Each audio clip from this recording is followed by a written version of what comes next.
Three, two, one. All right, welcome to Mediocre Rumble Brothers. I'm Jordan, your host, and the team Corey, Edwin, and Udon. Today we'll be discussing on spin-off games. But before we do, let's go around with what we did for the week. Corey, how about yourself? I was making some shorts, so I put a couple retro games in. Played a little bit of Silent Hill 2 on PS2, and been playing our game of the month. I figured we're going to start talking about it now, right? Isn't that what we were agreeing on? You figured. I'm the one who brought it up. No, I'm kidding. Yeah, I think it'd be fine. So we're playing Visions of Mana, the new one, and so far I'm really digging it. Because I'm going on vacation here shortly next week. Me and Edwin are both going to Japan for 2 weeks, so the next episodes are pre-recorded. I'm trying to get as much playtime as I can with Visions of Mana because I'm going to have one very short amount of time to try to finish the game before when I get back, but I'm pretty far in. I would think that I'm at the halfway point of the game right now, and so far I'm digging it. But that's the majority of what I've been playing is Visions of Mana, and Wukong, of course. I'm halfway through Wukong, and that game that game's really fun. Other than that, that's pretty much it. Just getting a lot of stuff done before I leave. Edwin, I haven't played as much as I wanted because I kept falling asleep at random parts of the day.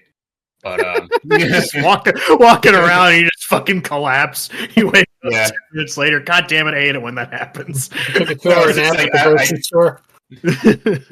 I lay down for like 10 seconds and then it turns into a 5-hour nap.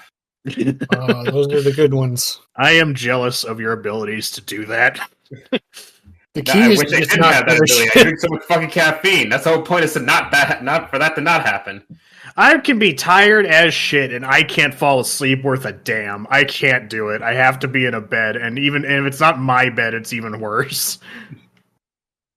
But the game that I did manage to get by, I did reach a point in the supermarket simulator where it's like I pretty much don't have to do shit. It's kind of a similar point where I got to in Stardew Valley, where it's just like I literally just need to wait for time to pass because I've done as much as I could at this point, and I just need for like the income to roll in large amounts to do anything. So pretty much have to put that game on hold until the update comes in with like a crap ton of new stuff. So I'm ready for that. And the only other thing that I played, I haven't played any Kingdom Hearts, but I did play a little bit more of Borderlands 3, and I've gotten to the point where you have to deal with the worst character in the entire fucking series, little shit Ava. Oh, that's everyone's favorite character. What are you talking about? I was like, the second I shot her, but the second I saw her, I shot her because it's just like, oh no, she's dead. Oops. Well, she's dead, Maya. Better. Oh no, you get to live because she fucking died. Yeah, I saw her in the distance. I was like, fuck. And it's like before the cutscene started, I'm just like, I'm gonna shoot a few bullets just to make myself feel better. But that's pretty much all I've done this week. Well, so as we just said, we're gonna start talking about the game of the month instead of keeping a secret all month. Primarily because I brought up the fact that like we could talk, since obviously we're playing it. That's going to be part of our weekly update essentially. And in doing so, instead of just being like, yeah, I played a game that I can't talk about at all, I thought it'd be kind of interesting to be more along the lines of like, now we can talk about it and kind of share our thoughts with it as we're going through it, and then like see if our thoughts change by the time we're at the actual breakdown of it.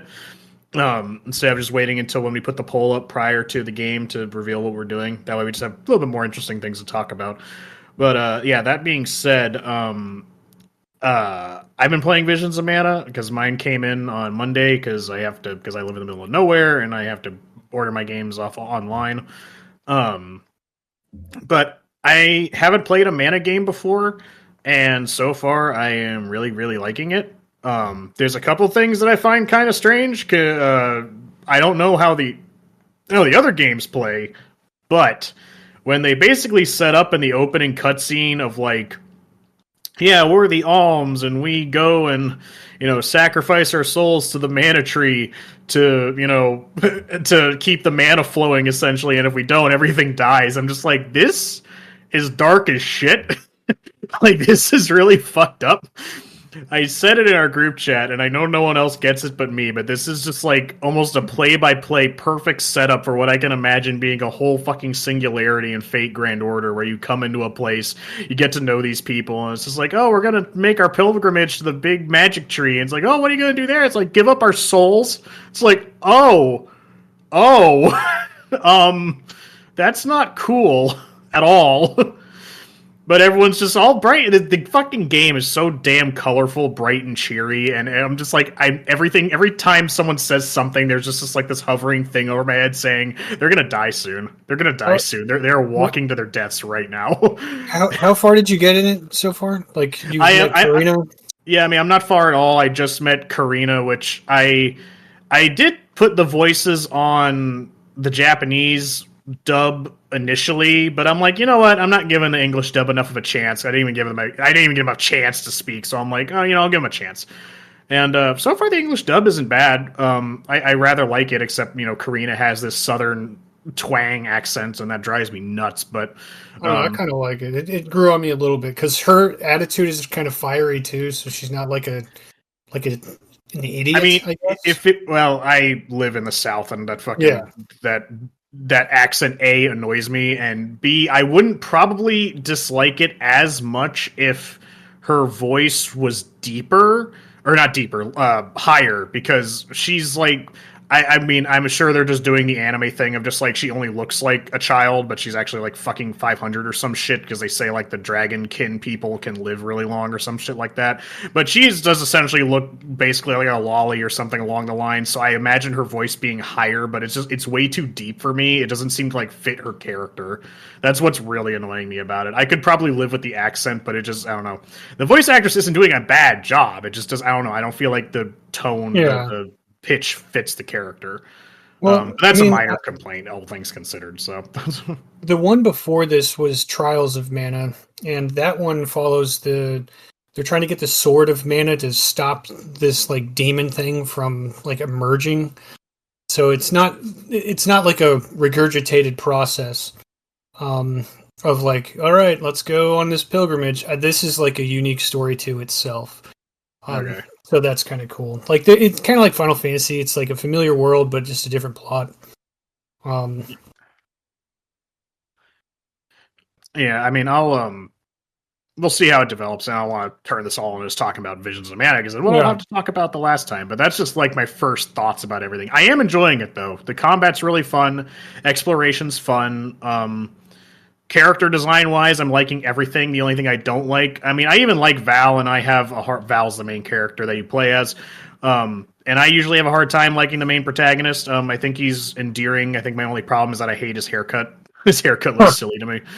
Other than that, so far everything's fine, but I've also barely cracked into it at this point. But I'm like exploring everywhere, getting all the chests and stuff, and leveling up, and the combat itself is really, really fun.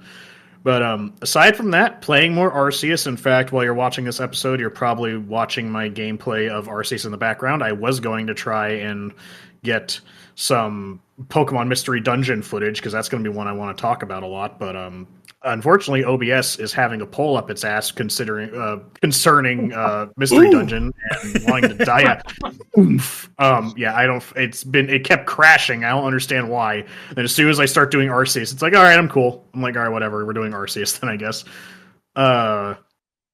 Still having tons of fun with that, but quite frankly, between those two, I haven't had a lot of time to basically do anything else, so that pretty much wraps it up for me. So, Jordan, what have you been doing this week? Mine's really quick. I really haven't had much to do. Well, not to do, but much to play. I finally got my my ROG Ally with that 2 terabyte I think I spoke about before. I finally got that set up. I've got all my games on it, so now I've got the power of gameplay in the palm of my hand, so that's pretty dope. I'll be able to go around and do whatever I want.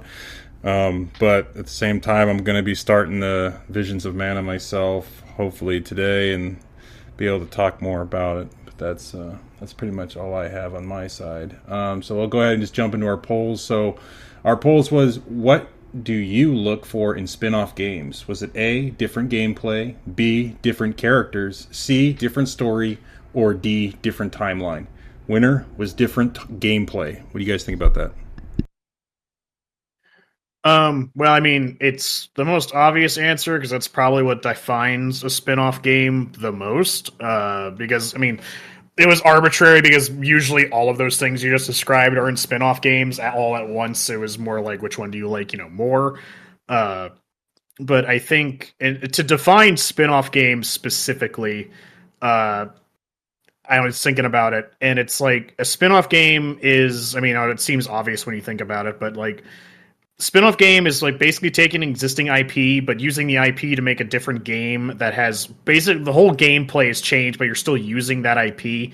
And I think what I was trying to differentiate what I'm talking about is like Pokemon Mystery Dungeon and like Pokemon Fire Red and Leaf Green are two separate games. They're just they're both Pokemon, but one is about training, catching Pokemon, and doing all the gym badges, while the other one's about playing as a Pokemon and like a little RPG light kind of dungeon explorer sim. Well, and that's a spin-off because it's still Pokemon, but the main gameplay loop is like completely different with a completely different storyline, timeline, all that stuff. Whereas like you can't call like Sekiro or Bloodborne spin-off games of Dark Souls because those, while they share gameplay elements and like they're similar, but they are just completely separate IPs. They're just made by the same person. So those aren't spin-off games. Those are just, other games. And spin-off games can develop into their own franchise, a la like, Mario Party or Mario Kart, whereas, those were technically spin-off games when they first appeared, and now they're their own franchise entirely as part of like the Mario lineup. But that was like how it began, is that, it's like, all right, let's just do kart racing but Mario. Let's just do, let's make a board game but Mario. And that's like a spin-off of Mario because it's not running, jumping, smashing on Koopas. You're playing you're rolling dice with them and fucking throwing shells at them and, throwing the decayed remains of their brethren at them as you're driving around a go-kart. So I did see someone made a joke on a random post that I saw that is like Mario is technically a spin-off of Donkey Kong. Yeah. I mean, if you want to get really, really technical about it, I wouldn't go that far, I suppose. I feel like that still falls in line more with the Dark Souls and fucking Bloodborne one, but I could see how you can make a case for that, and I wouldn't argue that much, I suppose. But for the sake of not getting too pedantic, I feel like that's like... Because, I mean, in other cases, they don't develop into franchises, because you have Pokemon games like, Pokemon Channel. That was a real big success. That's a spin-off game, and that didn't see any success. But now you have a whole franchise. Pokemon Mystery Dungeon got like 3 or 4 sequels. Arceus is going to get another sequel here soon. There's tons of Pokemon spin-off games. There's that Pokemon Conquest on the DS no one talks about, and that never got any... I'm just about to mention that game. I have it pulled up.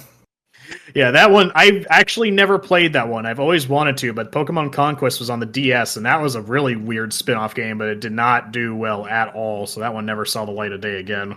It's a tactical RPG sim game, and it's Pokemon crossed with Dynasty Warriors characters, so take that as you will.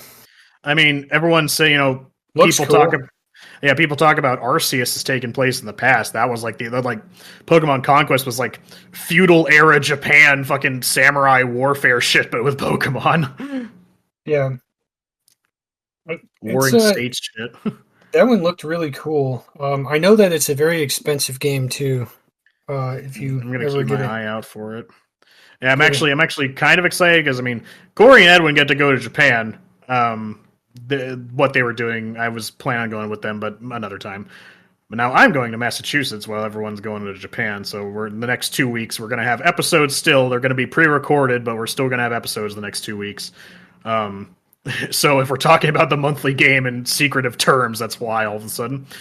But I'm going to go up there and I'm going to see if I can find some retro game stores. Or maybe I can find Pokemon Conquest. I would really like to have it. I've never seen any video of Pokemon Conquest, so I did not know how it The played. only reason I even know it exists is because I had a subscription to Nintendo Power for a long time, and they had an article on it at one point. Yeah, I saw it on the shelf of GameStop, and I was like, what the hell is this? I think I've seen it, honestly, at Well Played one time, and I'm sure it's Let me check here and just random shopping. There's no way. I mean, used probably $90, but I don't know if these are actual good prices. Well, sometimes Pokemon games don't go for that much, if depending on what it is. Because I'm trying to find Pokemon Battle Revolution for the Wii, and even though my store didn't have it, they said it only sells for like $20 or $30. But I really like that game. Yeah. Yeah, like the first spin-off game that I've played of Pokemon was Pokemon Rangers, and that was like, I was like, I have no idea what I just gotten myself into. Carpal Tunnel, the game. I liked Pokemon Ranger. I mean, it was a fun concept. It just got old really fast. After about like the 5th or 6th time of spinning that fucking thing around on the stylus around on the touchscreen at 1,000,000 miles an hour to capture the Pokemon, you're like, all right, I'm starting to lose feeling in my wrist. It's interesting to see, like, because the poll says, gameplay or whatever, which kind of is like, yeah, the gameplay is going to be the major feature of the spinoff. Otherwise, it's just another version of the game. Because you get new characters with every Final Fantasy installment, but it's not necessarily a spinoff.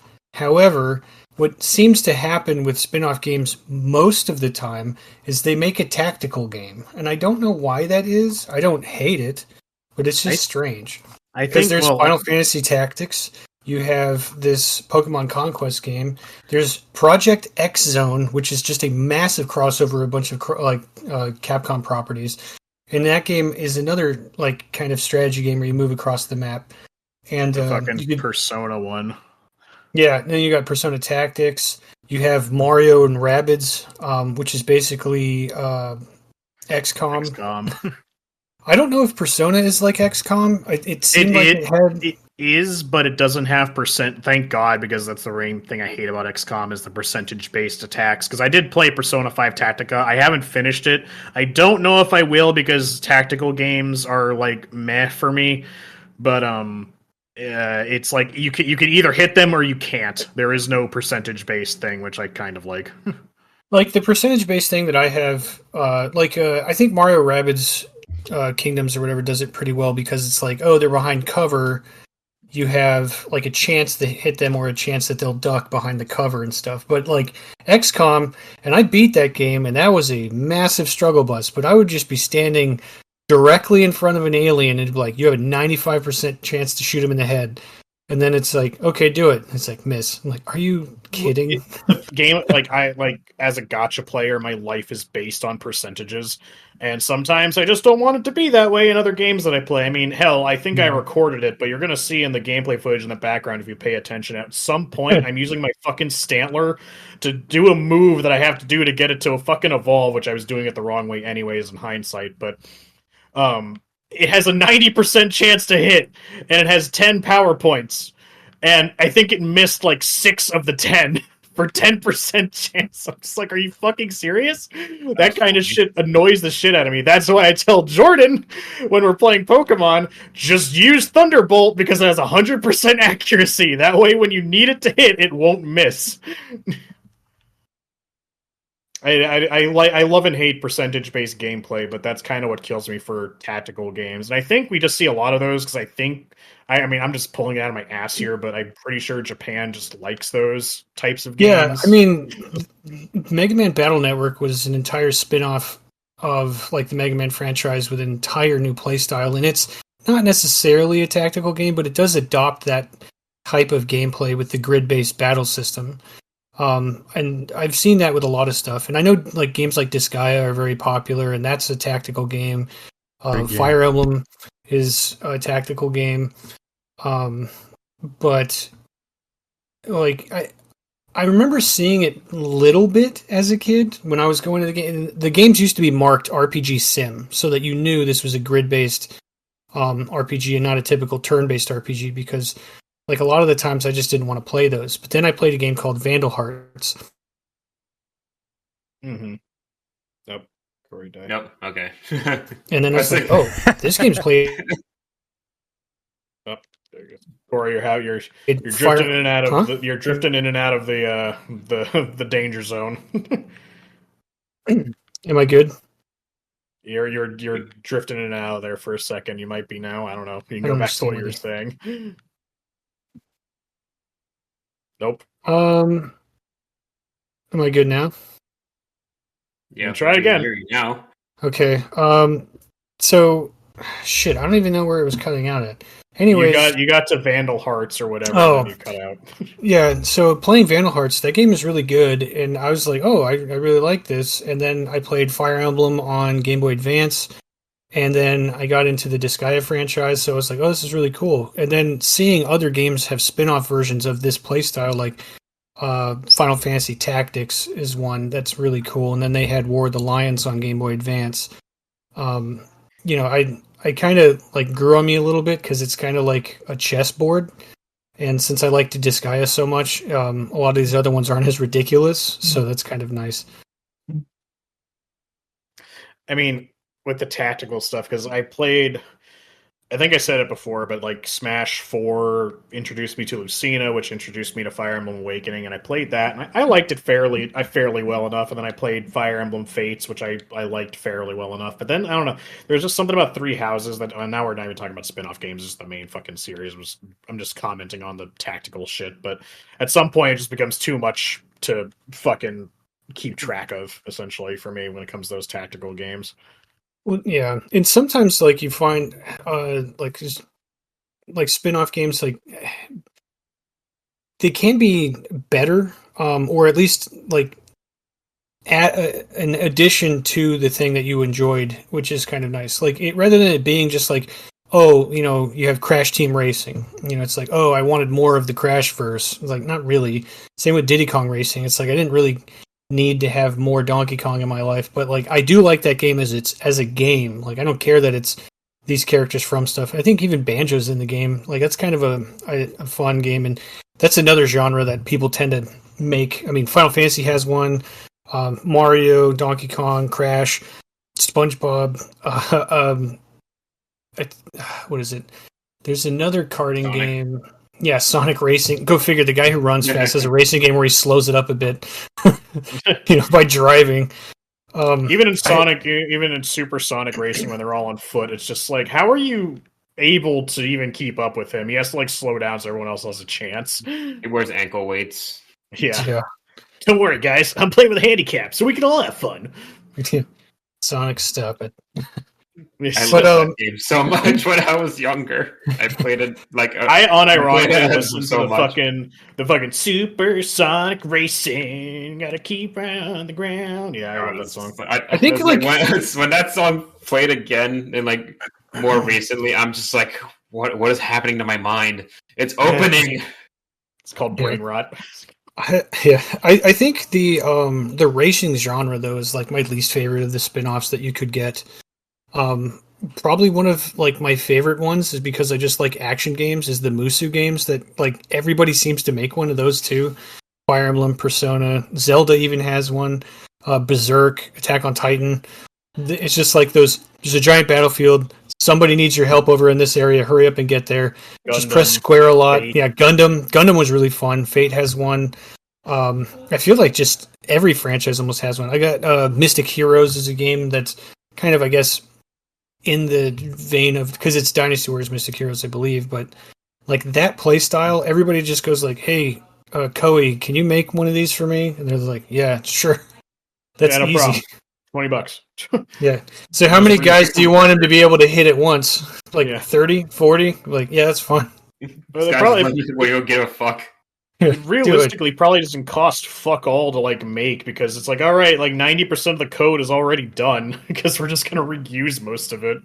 Yeah, we just gotta make new models and stuff. Like it's weird because I don't like playing Dynasty Warriors, but I do like playing like Berserk. I got the Band of the Hawk game, and that one's cool. Attack on Titan is probably like the best version of one of those because of the playstyle is so unique because of the maneuver gear.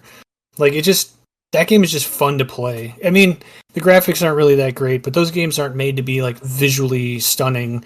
They're made to be fun and just mindless. Because they're definitely like the most video game out there. Hyrule Warriors is both of them. I was like when I saw Zelda and Hyrule Warriors, I was like, this is my favorite. She is my favorite. I mean, I I played a shit ton of the Gundam one because I played a lot of regular Dynasty Warriors like as a kid, but yeah, I was definitely more inclined to do the spin-off ones because it was just like I played a lot of the Gundam ones just because it was a bunch of robots fighting each other. I would just pick Zaku or Goff because those are like the only models that I like. And I don't remember what it was called, to be honest with you. I just remember it was like on the 360 or something, and I played it and I really liked it. Um, had Unicorn Gundam in it. That thing was fucking broken as shit. Yeah. And then I played the Fate one, which there's two of them. There's Fate, and they're spin-offs, but they're technically continuations of Fate Extra, which were like RPGs on the PSP. But then they continued with Fate Extella and then Fate Extella Umbral Star.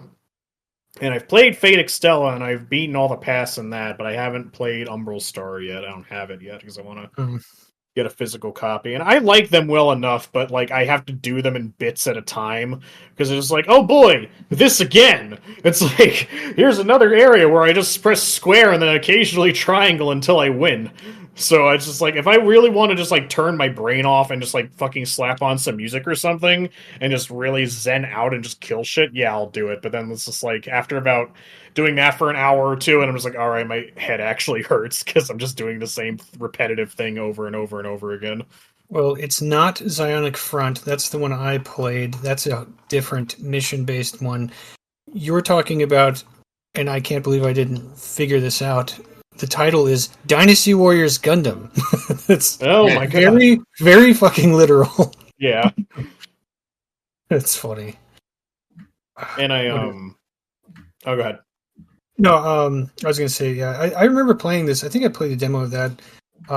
It's kind of you just fight like mobile dolls, basically. You're like the main character on the field, and everybody else is like some shitty robot. Pretty much. You guys are boned.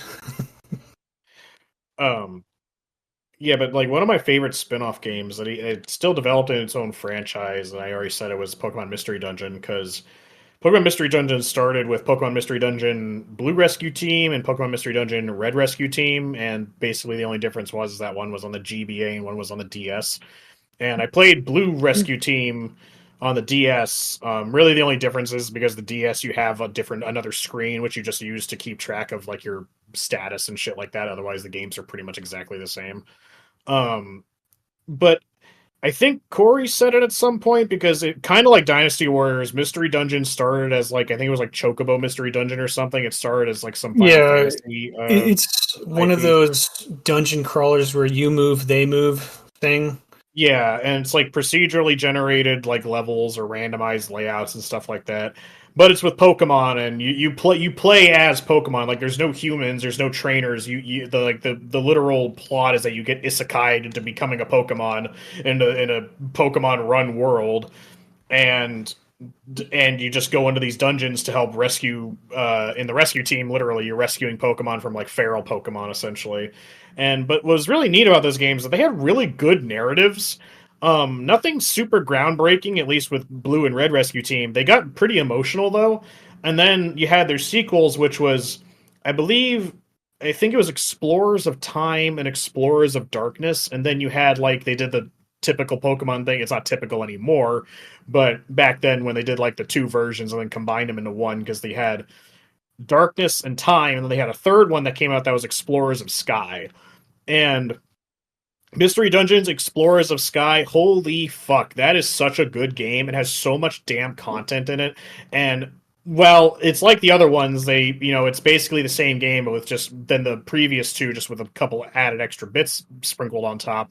But those ones are the best Mystery Dungeon games, even better than Blue and Red Rescue Team, because their narratives are, like, phenomenally good. I love them. The characters are great. Like, the whole story lives in my head rent-free, and I've played through that game, like, 2 or 3 times at this point. I love it so much. And I'm starting to learn I do like a little bit of more simplicity with my games than complexity. And Mystery Dungeon's really easy to wrap your head around. Really easy combat. It's just standard level up systems like in Pokemon. There's a couple added like mechanics like being able to like chain your moves and stuff like that, and throw items and do all sort of crazy shit with items that you can't normally do in Pokemon.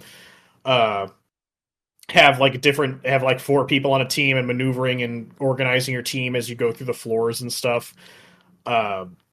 And I really like those games. Then after that, they came out with, I believe it's called like Super Pokemon Mystery Dungeon, like Super Explorer, Super something, Super Dungeon maybe. I don't know. Either way, that transitioned their pixel art style into a 3D art style, and with most of the time when that happens, suddenly I lost interest, and it wasn't because of the art style, but because the game itself just like wasn't as good as the other ones, and I kind of fell off the franchise. And then recently they remastered it with Pokemon. What was it? It's Pokemon. Fuck, I'm not gonna pause it because I'm recording. What was it? Pokemon like Super Mystery Dungeon, I think it was called, or something like that. The remastered version, which is basically they remade Blue and Red Rescue Team on the Switch. And while I don't hate it, it's still like the same kind of thing from the first one, except you're completely overpowered and the art style is 3D painted with 3D models, but with like this painted texture thing, which I think looks odd. I don't really care how the game works, and when I say you're overpowered, you're fucking overpowered, because I was trying to play Red Rescue Team, and I got Bulbasaur as my starter Pokemon, which they do this fun thing at the beginning of the games where they will give you like a little personality quiz to determine what Pokemon you're going to be for the game. And in the later iterations, you take the quiz, and it's more like a formality, though, because you can still choose. But in the older games, you got whatever you got, and if you wanted a different one, you had to like reset it. No, I'm a Bidoof. Yeah, well, I think it was like they had a good lineup, because I think they had all the starters and then like a small handful of random Pokemon. I believe in the first one, it was like all the starters up till Gen 3, and then you could also be like Meowth, Eevee, Cubone, Machop, and I think Skitty. So they had a couple random ones thrown in there, but they remade the game, and I don't really care for it. But what I was saying that that makes you overpowered is that in the older games, I was just playing it, and I got Bulbasaur. And as you're starting off with Bulbasaur, your two moves that you start off with are just Tackle and Growl, like you would in any other Pokemon game. Then you have to level up to get something useful. In the newer Pokemon games, they give you a whole fucking set of moves to use. Because I think when I started off with Bulbasaur in the new one, even though you start at the same level, I think I had like fucking Vine Whip, Seed Bomb, fucking Leech Life, and Poison Powder. Like, you had a full list of moves, like, from the very outset. I'm like, Jesus Christ. And some of the other Pokemon, like Trico, that fucker had, like, Dragon Breath and shit on, like, level 5. I was like, what the hell is this? I was like, why am I so overpowered? Why do I have all these crazy moves? It's ridiculous. That doesn't make any sense. It's like, I don't even know if, like, can Trico even learn Dragon Breath? I think you can, but it's like an egg move. Like, it's possible in quotation marks, but you have to jump through a bunch of hoops in order to get it. That's really but you weird. just had completely overpowered movesets, and that like applied to like every Pokemon. And I started getting a little bit into it when I started with Meowth, because he arguably had like the weakest moveset. Even then, it was still pretty good.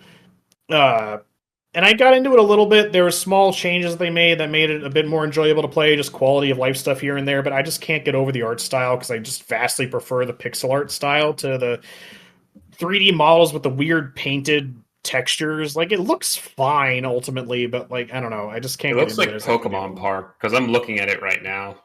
It looks like Poke Park. It's kind of weird. Fine. It just, again, that's all I can say. It's fine. I just vastly prefer the old games, especially Explorers, because it's nice that they remade Rescue Team, but Explorers of Sky, Darkness, and Sky, those were definitely like the much better games compared to the first ones anyways. And I'm sad that, because I don't think the remake sold very well, that we're probably not going to see a remake of those two, though I'm not sure if I'd still buy them, because they probably reuse the same, art style and shit that they're using for this one that I don't care for. So whatever. They'll ruin it in some way. They'll ruin it. I mean, like I said, I don't even call it ruined. I just prefer playing the old ones. I just don't. I don't feel like any inclination to play the new one for any reason, even for the quality of life changes. Pokemon itself is a franchise that leans into spin-offs to something fierce, because there's so many that Pokemon has, where you like Gale of Darkness is a different approach to the typical Pokemon game, and that might be considered closer to what the regular Pokemon games are. But then you have the Coffee House one, there's Puzzle, there's Detective Pikachu, which is an entirely different genre of game. You have, I think the only thing they don't have is a freaking racing game. They have a MOBA, the notorious phone game that we all spent an entire summer standing outside in the fucking heat of Florida, just trying to catching shit. Yeah, Pokemon Go. I mean, it's just. I mean, it's hit and miss sometimes with these, spin-off games. They were doing it from the very beginning with fucking Stadium and Hey You Pikachu and shit like that on the N64. Yeah, and like it's weird how like the Pokemon Snap, kind of game came and like everybody loved it, and it's like it's a neat concept, but I don't think it's a great game because it's just a rail thing. Like maybe when I was like 10, I like now My it's just first photography job. Yeah, it's just sitting here on a rail shooter where you're not actually shooting Pokemon, you're taking pictures of them, but I mean it's just a very nice version of House of the Dead. Yeah. I mean, it was I like Pokemon Snap, the first one. If nothing else, it's just a quick nostalgia trip that you can beat within like 2 hours if you know what you're doing. And I don't think I was like in the same boat as you until they came out with the new one. Because everyone was like, oh, because I believe, I don't know who said it, but they were saying like, people were saying they wanted a Pokemon Snap sequel for years.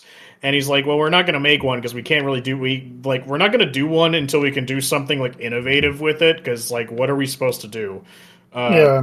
And then they came out with a new one on the Switch, which I argue they probably should have done it with the Wii U and utilize the gamepad, but whatever. Yeah. But it came out. I bought it, and God, I was bored. I really realized I was like, man, the novelty of taking pictures of Pokemon really wore off on me. It's a very pretty game, and it does exactly what you want it to do, I suppose. With it functions well. You're taking pictures of Pokemon. I just got bored really fast, like really, really fast. I still forced myself to beat it, but holy crap, was that a fucking slog! Well, they also released. It was for a while. It was only locked on the Wii U. But it's another genre that spin-offs tend to like to navigate towards, and not everybody should do it, but there are some really fun ones out there. But you have Pokken, which that was a very surprising Pokemon fighting game that kind of dropped out of nowhere. The choice of Pokemon that are in the roster are okay, and I kind of hate that you have to scan the card every time you want to use like Mega Evolution Mewtwo. Yeah, but that was kind of an interesting like go at it. I kind of would pretty sure like that more of that. That still has like a competitive circuit today. Like I think people still play it competitively. Yeah, I think I usually played as like Blaziken or whatever, just because it was the closest thing to like an actual Tekken character. I mean, I played it, and again, I beat it because I bought it, but like I think I played as Braxian, and all I did because I didn't understand what the point was to like have this system to where like you would go in from it being like a 2D fighter to like a 3D arena fighter all of a sudden, like shifting in and out of like perspectives and stuff. I didn't really understand it, so I just played Braxian and shot fireballs from across the stage until I won because the AI can't handle that. It was a really weird concept. I really wish they would just like, honest to God, I kind of wish they would just do like. Just make Smash Brothers, but just make it all Pokemon instead. Like that sounds like a nightmare.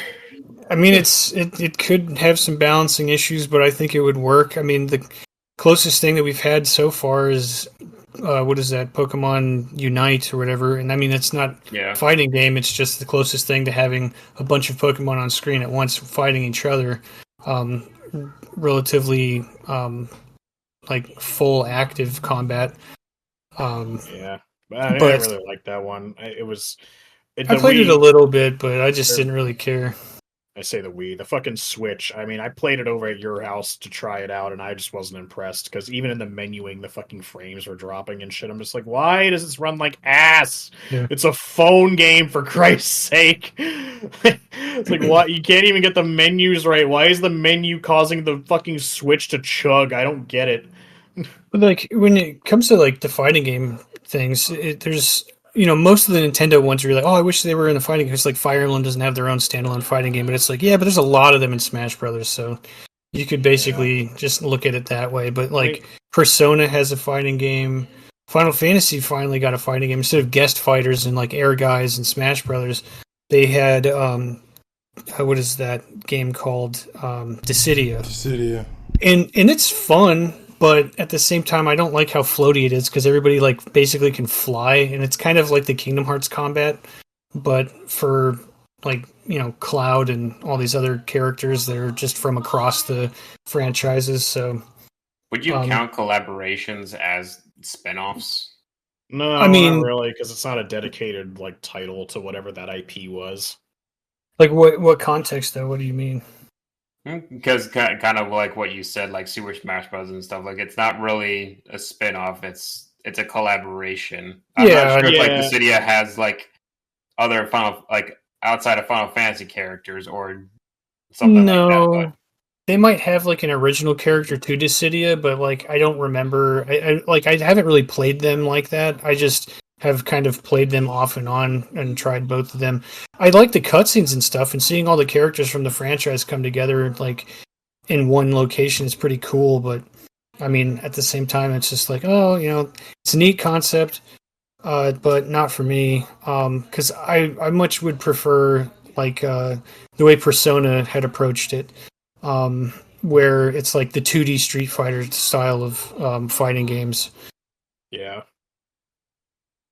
I mean, that's how I would want like a Pokemon fighting game or something like that. I mean, not me having played Fire Emblem, there's like so many characters that people like that would love to like have their own fighting game, and I feel like it would work out pretty well if they did their own fighting game. But I mean, I don't know. I guess I like seeing a bit more innovation, I suppose, rather than just instead of just copying some other already existing game style, like doing the thing where it's like, all right, we're doing this but Dynasty Warriors, we're doing this but Tactical Shooter, we're doing this but this, but it's like just doing something like original.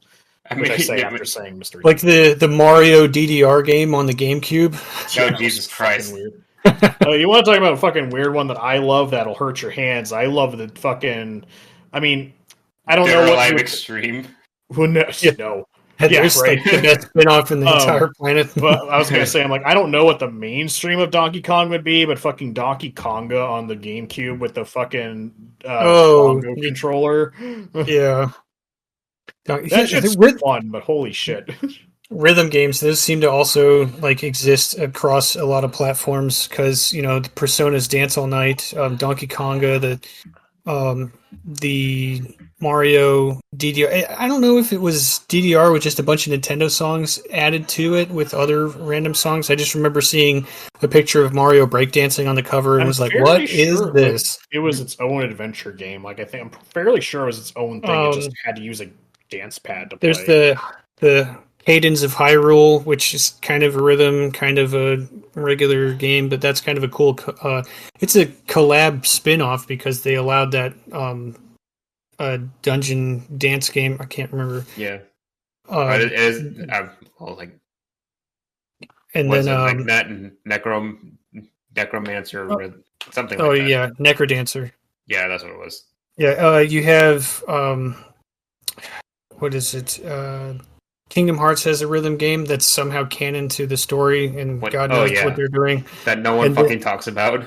Yeah, and then Final Fantasy has one called Theatrhythm, which I really enjoy. That one's just super fun because you get like cutscenes from all the games. I'm just a fan of the franchise, so and I love all the music, so it's kind of nice to like dive in there and like it's nostalgic. Plus the button combinations are kind of just like I don't know the timing thing. I just like. Keeps me occupied, keeps my brain going, playing that every once in a while. I have that on DS. Well, you were just saying it, or just a minute ago, but because I was thinking about it, the being able to tell stories. Usually, when you come with spin-off games, I kind of want them to be original stories, even if the IP is like the same, because as you just described. There's a spin-off Kingdom Hearts, and I think you're talking about the card one on the Game Boy. Is that the one you're talking about? The Chain of Memories or whatever? He's talking about Melody of Memory, the latest one on the Switch. It's literally a button timing rhythm game. But there is the Chain of Memories on Game Boy Advance, which is the card combat one. But that's canon. That's not a spin-off. Yeah, it's just a weird combat system. Yeah, but I mean it's like it's not numbered though because it's not Kingdom Hearts 1, 2, no, 3, but it's Kingdom Hearts Chain of Memories. No, but it's still very relevant to the main story. Like if you I was confused in Kingdom Hearts 2 because I didn't play Chain of Memories. Well, I mean, that's what I'm kind of getting at, though. So if it's expanding the story. Well, like let's consider it. Let's consider it a spin-off still, but even though it has context to the main story, but my point I was trying to get at, it kind of sucks if there is a spin-off game, which honestly, I mean, if you could consider, you don't have to consider it a spin-off game. I kind of do, because it doesn't follow the standard Kingdom Hearts formula, especially because the combat system's completely different. The point I was trying to get at is that, like, in order to get the full story, you have to go play the spin-off game in order to get full context for everything that's happening. And if you don't like how the spin-off game works, that kind of sucks. And the thing that came to my mind, which I wouldn't call it necessary to understanding the story, but like they had a spin-off game for Dead Space on the Wii that was a rail shooter. That was I think it was called like Dead Space Extraction or something. And you have to play that if you wanted to like get in terms of strictly video games, right? Because Dead Space had it was like multimedia when it came to the story. But the story that happens there takes place on the Ishimura prior to the events of the first game, and in order to get context for stuff that happened on the ship prior to Isaac getting there, you have to play that game, provided you didn't like read the book or whatever, which I don't even know if the books cover it, to be honest with you. I'm not a fucking Dead Space historian, but I forgot about Extraction. Everyone did, because it sucks. I never ever heard of it. It was an on-rail shooter for the Wii, and it looked like ass, and it ran like ass, and no one fucking played it because no one likes on-rail shooters. There's, I think, 2 spin-off games for Dead Space. And I don't know if this... Yeah, it's Dead the second one's called Dead Space 3. Ignition. No, there's Dead Space Ignition, which is a puzzle game, and then there's Dead Space Extraction. This is very weird. Ignition is... let me see here. It's like a weird, like, kind of... Yeah, it's just not a tower defense. It's a puzzle game, but you're trying to like open doors or something like that because you're trying to get to safety. No, I'm actually going to share a screenshot here. It was a PS3 arcade game, so there's definitely, and it was also an arcade game on Xbox 360. But that's kind of what it looks like in the chat, or our general chat, where you're moving nodes around to connect lasers. That hurts my eyes. Yeah, so yeah, and you might have seen this image here, but yeah, Dead Space having these 2 games, I consumed all of the Dead Space franchise, the animated show, the mini games that were not Dead Space. Corey, as I have absolutely no idea if this is an insult or like a compliment, but that art style looks a lot like yours. I mean, I like it. It's interesting because like I haven't looked at this in forever, so that's kind of nice. But it's weird. Like I don't know how to describe it. It's like motion graphics cutscenes, and then you get to a puzzle, and then you do motion graphic cutscenes, then you get to a puzzle. And so it's literally just puzzle story. Yeah, it's really weird that sounds this really annoying. exists, but the comic art of it is really kind of cool when you go through like what's happening. But you could totally miss it completely and not even fucking like lose anything to the story. So I mean, when you said puzzle in Dead Space, I thought it was just like in a 3D like landscape like Portal, because you have the telekinesis and all that, and like slow motion powers. Is like that's what I thought. It was like puzzle like Portal. It's like that. I mean, that kind of makes more sense to just trying to get out of like an imploding spaceship, but it's like I was not expecting just like node puzzles, which is essentially like in a hacking format. Yeah, you're like hacking terminals or whatever to like open doors and like start the generator or something, or get the computer to do something. And God, it's super hard to find like any good pictures because there's like played the damn thing. Yeah, there's just a few different types of puzzles in the game. It's not all that, but it is all that format where it's just like a blue screen, and then you're doing stuff on this blue screen, and then it goes back to the comic book art where they're talking and whatever. But yeah, I mean, they enhance the story, but you don't lose anything from this. This is like the opposite of what Chain of Memories does. Another game that has one of these is, oddly enough, Final Fantasy VII. I mean, they have their Advent Children movie, which I thought was super cool. But they have a spin-off game called Final Fantasy VII Dirge of Cerberus. And that's a like third-person shooter action game where you play as Vincent, and the story kind of follows Vincent and Yuffie, or Yuffie, depending on how you want to say it, I guess. And it expands on like the story of Midgar after the events. I think it's 2 years after the events of even Advent Children. So it kind of is just building on this universe that they made, and then now we get like Final Fantasy Rebirth and Final Fantasy Remake that are also doing the same thing. So that's kind of cool because the Remake and Rebirth are basically spin-offs of Final Fantasy VII, since they're changing the story to kind of add more to it.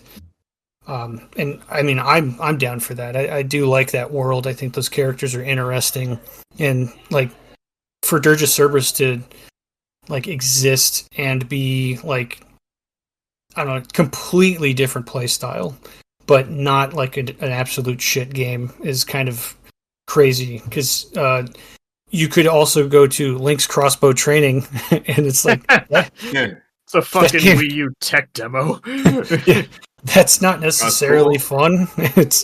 It's neat. It's like whatever, but like I was into Dirge of Cerberus. I was really excited about playing that game. Crossbow training is just like, oh, look at this. It's Link, and he's training his crossbow. Yeah. It wanted me to buy a piece of plastic to put my Wiimote in. Yeah. The fucking zapper. Yeah.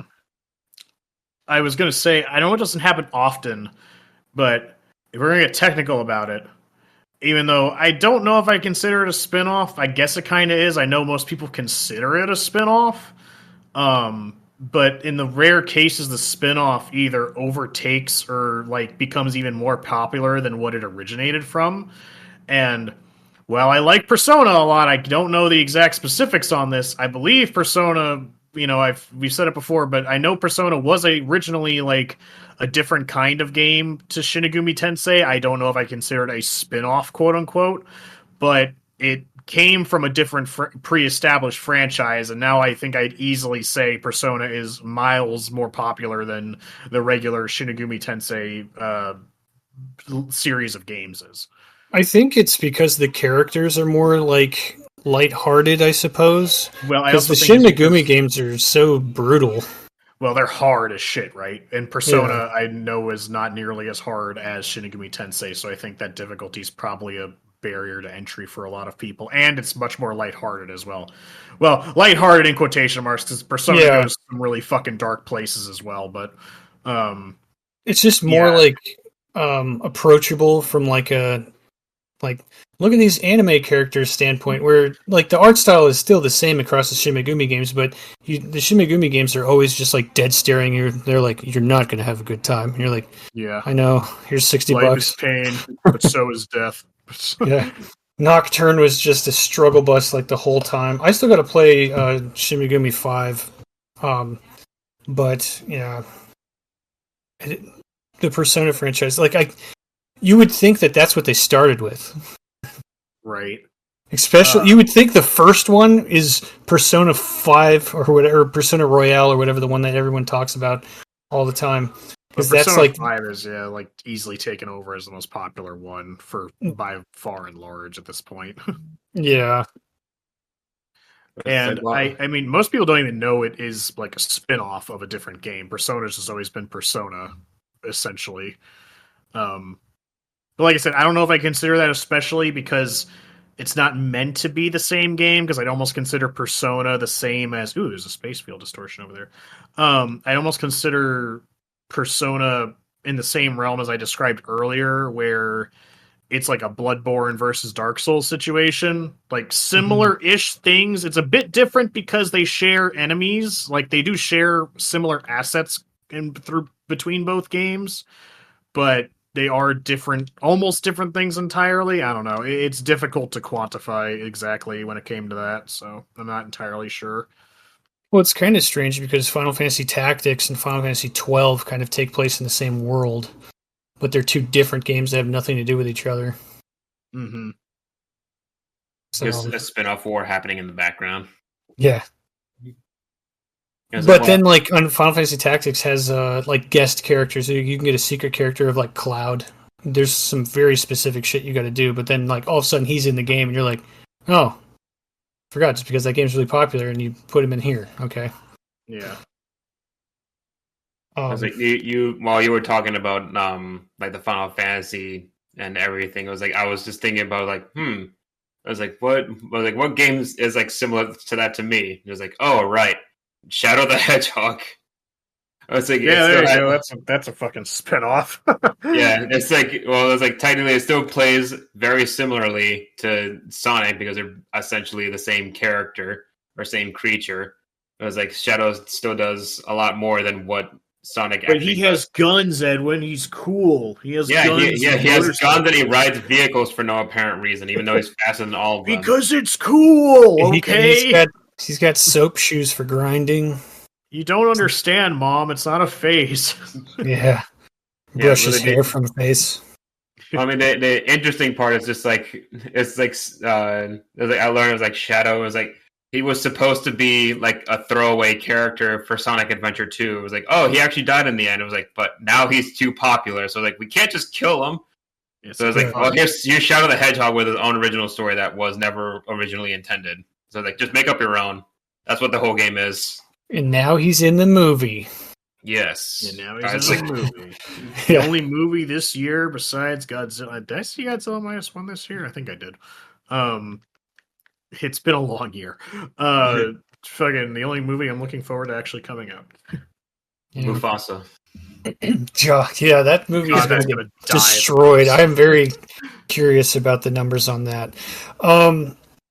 Let's see. What's another good... another crazy spin-off that surprisingly did well until I didn't like the second one. But they were trying to franchise that one out. But with Crystal Chronicles.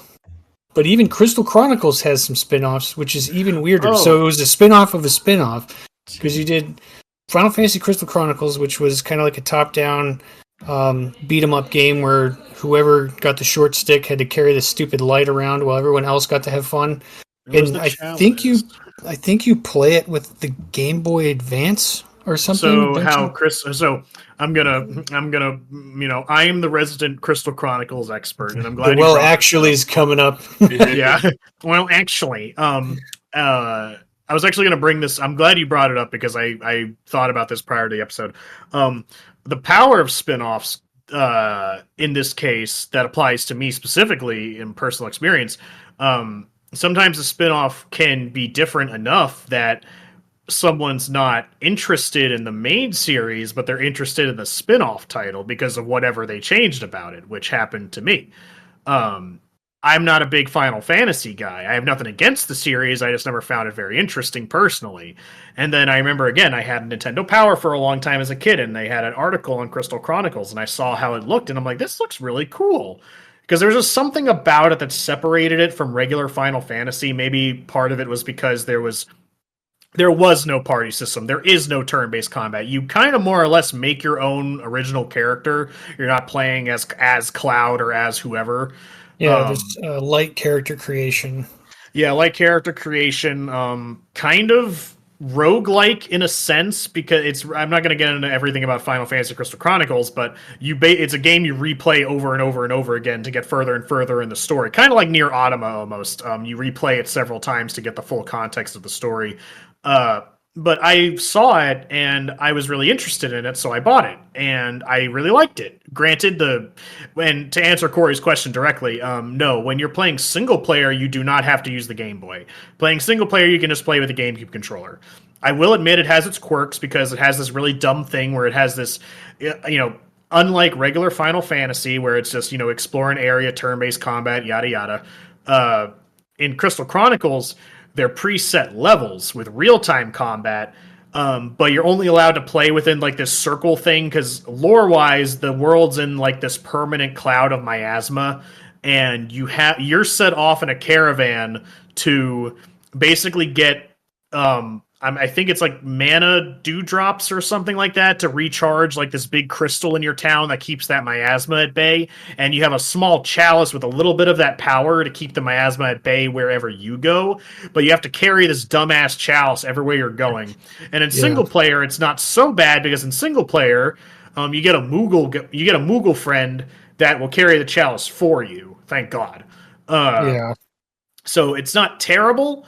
But as soon as you only have one other person with you, you don't get the Moogle. So someone has to carry the chalice. Basically, you're carrying the stupid cup, carrying it, find some enemies, you have to throw it down and then fight, pick it back up, and then rinse, repeat the entire game. It's really aggravating and really, really aggravating in boss fights. But I liked the game. The combat was pretty fun. You could combine spells and other attacks and shit like that. And it got me a little bit into Final Fantasy. It didn't get me in enough to look at the main series, but I had a little bit of a foothold in Final Fantasy. I knew some of the monsters now. I knew the little like the turtle dudes with the knife that I love and shit like that. So it introduced me to Final Fantasy a little bit, primarily because it was a step away from the original series. And I think the next time that happened to me was World of Final Fantasy, which is basically a creature collector. That one was a lot more recent, but that was another one where it was like Final Fantasy but a creature collector and like little chibi forms of other Final Fantasy characters, and I just thought it looked cute, and I tried it. Never beat it, but I tried it, and I was really interested, and I realized I've been sitting here just looking at my Pokedex while I've been talking for like 3 minutes, so that's going to be fun to look at in the footage. But I like a lot of Final Fantasy peripherals. I'm not necessarily a huge fan of the main series, but I do like it enough that if the gameplay is different enough in a spin-off of Final Fantasy, I'd look into it. It's intrigued me before. I don't really like Crystal Bears as much, the one on the Wii, because the GameCube one is I think they changed like the art style, which is some part of the charm in the original Crystal Chronicles is because of the art style. So they make the characters a little bit more like proportionate, I suppose. And they really try to drive like more of a story. And I just like, I don't know, I just couldn't fall into it like I did with Crystal Chronicles. Another the spin-off of Crystal Chronicles, though, that comes out of nowhere, which was a WiiWare game, was My Life as a King. And I was like, it's, you have to, like, Inception layers of going deeper, where it's like, you got Final Fantasy, then Crystal Chronicles, and then this city builder game based off of Crystal Chronicles universe. And that city builder game, I put hours into that thing. And I've talked about it before, but that game is really fun. And then that game got a sequel where you play, instead of as a king, you play as a villain, and you control a tower that's like a final boss tower because you're the enemy of the Final Fantasy world. And that's kind of neat. And I kind of wish they would bring those to like the Switch arcade store or something, because they kind of just died into oblivion there and on the Wii like shop, which is weird that's like maybe only in like other countries outside of Japan got the digital only, but like I've never seen a physical copy of My Life as a King or whatever. Mm-hmm. I think I might have seen that in a Nintendo Power a long time ago, but I never actually picked that one up. Yeah, I think you did give it to me as a gift. Which one? My Life as a King. Oh, I realized. I guess I didn't really explain why Corey said. I mean, for those who know what Crystal Chronicles is, you know what he's talking about. But so Crystal Chronicles had multiplayer, which was also kind of a big draw of it. It was it's an RPG, but it actually had multiplayer, so that was super interesting about it. But what Corey was saying is that when you do play multiplayer in Crystal Chronicles, is really fucking annoying because you had to have Game Boys as controllers when you did the multiplayer. Because your map. Well, yeah, because for whatever reason, Nintendo didn't want you to just take turns going into the pause menu to like organize your inventory. Everyone needed their own inventory, so you needed let's just say you had 3 other friends that wanted to play with you at maximum, right? So you had friends.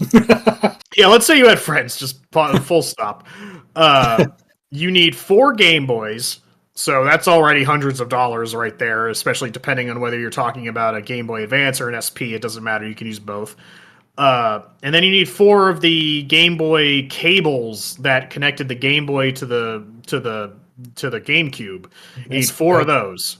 $80 for 4 cables. Yeah, exactly. So it's $600 for 4 Game Boy Advances. Yeah, it's a couple $100 investment, so it's kind of ridiculous. However, the same thing for Four Swords on GameCube. Yeah. Yeah, but like, so funny thing, you know, and that was really annoying. And me and my friend got it working, even though it kind of we did it like jankily, I suppose, because I had an SP and I had an Advance because I had an Advance first, then I got an SP like anyone does. But what am I trying to say here? My Advance kind of died, so its pixels on its screen died, so we had to keep using it in a jank fashion. See, my friend kept getting... It's like when your friend comes over and you give them the Mad Catz controller, it's like, you get that one. So it's like, I get my nice SP, while you get to use my shitty Game Boy Advance that barely works. Yeah, the controller that's made out of less plastic than it's packaged in. Yeah. But so what the fucked up part was, right? So they remastered Crystal Chronicles and brought it to the Switch, which everyone was like, oh, that's a cool idea. We're in the 21st century now. We don't have to do the silly Game Boy connectivity thing. No. What they decided to do, instead of just letting you connect the Joy-Cons and use all that shit, they were like, wouldn't it be fun that if in order to play multiplayer for this, you had to download the app on your phone and then your phone was the controller. And it was the most jankiest, shittiliest connection thing in the universe. And I'm just like, guys, how did you fuck this up? This should have been so easy. I understand the innovation, the innovative mindset to Nintendo and stuff, but you know, looking back at that, and at the time of the game coming out, if you wanted to play 4 players and the games are $60, you're roughly estimated spending $740 to have that experience. And that better be a good experience, because that's basically like buying 3 consoles. Right. That's pretty wild. And it was so sad too, because I was like, oh sweet, I can play Crystal Chronicles with my friends way easier now, right? And it's like, nah. Yeah. It's like, we're gonna make this harder than ever now. Yeah, God. Well, I mean, who knows? Maybe I'm crazy and it was some kind of hardware, like some kind of coding limitation that they had to do it in some jank-ass fashion. I just like, guys, I'm pretty sure that if we're all sitting down playing, you know, Crystal Chronicles, we can coordinate enough to be like, okay, I want to use my inventory now, so we just pause and that person can use their inventory. And then we just continue on from there instead of having everyone have their own inventory screen to look at. You know, that might even be an episode someday where we talk about all the extra equipment for gaming. Oh, I would love to talk about gaming peripherals, especially all the ones that we didn't even get in the US, because there's so many they released in Japan exclusive that like flopped, that they never released anywhere else. Hello, Nintendo 64 DDR or disk drive. DD, just DD, excuse me. Must be expensive as hell, though. Oh, there's only 8 games for it. There's only 8 games ever came out for the damn thing. So, like, we've touched on some rhythm games here, and tactic games were pretty heavy in the beginning. Fighting games. What about spin-off RPG games? We have Mega Man Command Missions, and then we have Sonic Chronicles. Sonic Chronicles. You have Mario RPG, which also got its remake, which was the Super Mario RPG on Switch, which I really loved that game. I'm glad that they worked with Square on that and kind of made that whole experience, because I think Paper Mario was birthed from that too. Well, Paper Mario and Superstar, like, I consider Superstar Saga more of the like actual spiritual successor to RPG, which I like Superstar Saga way more, and I'm not saying I think RPG is bad, I just don't have a lot of experience with it, so I don't have a big opinion on it, but what little that I have played, I'm just like, this is fine. I'm not crazy about it. I think it came out around Christmas last year or something like that. A remake of it, yeah. Yeah, It's been out for a while. I just was never interested in playing it.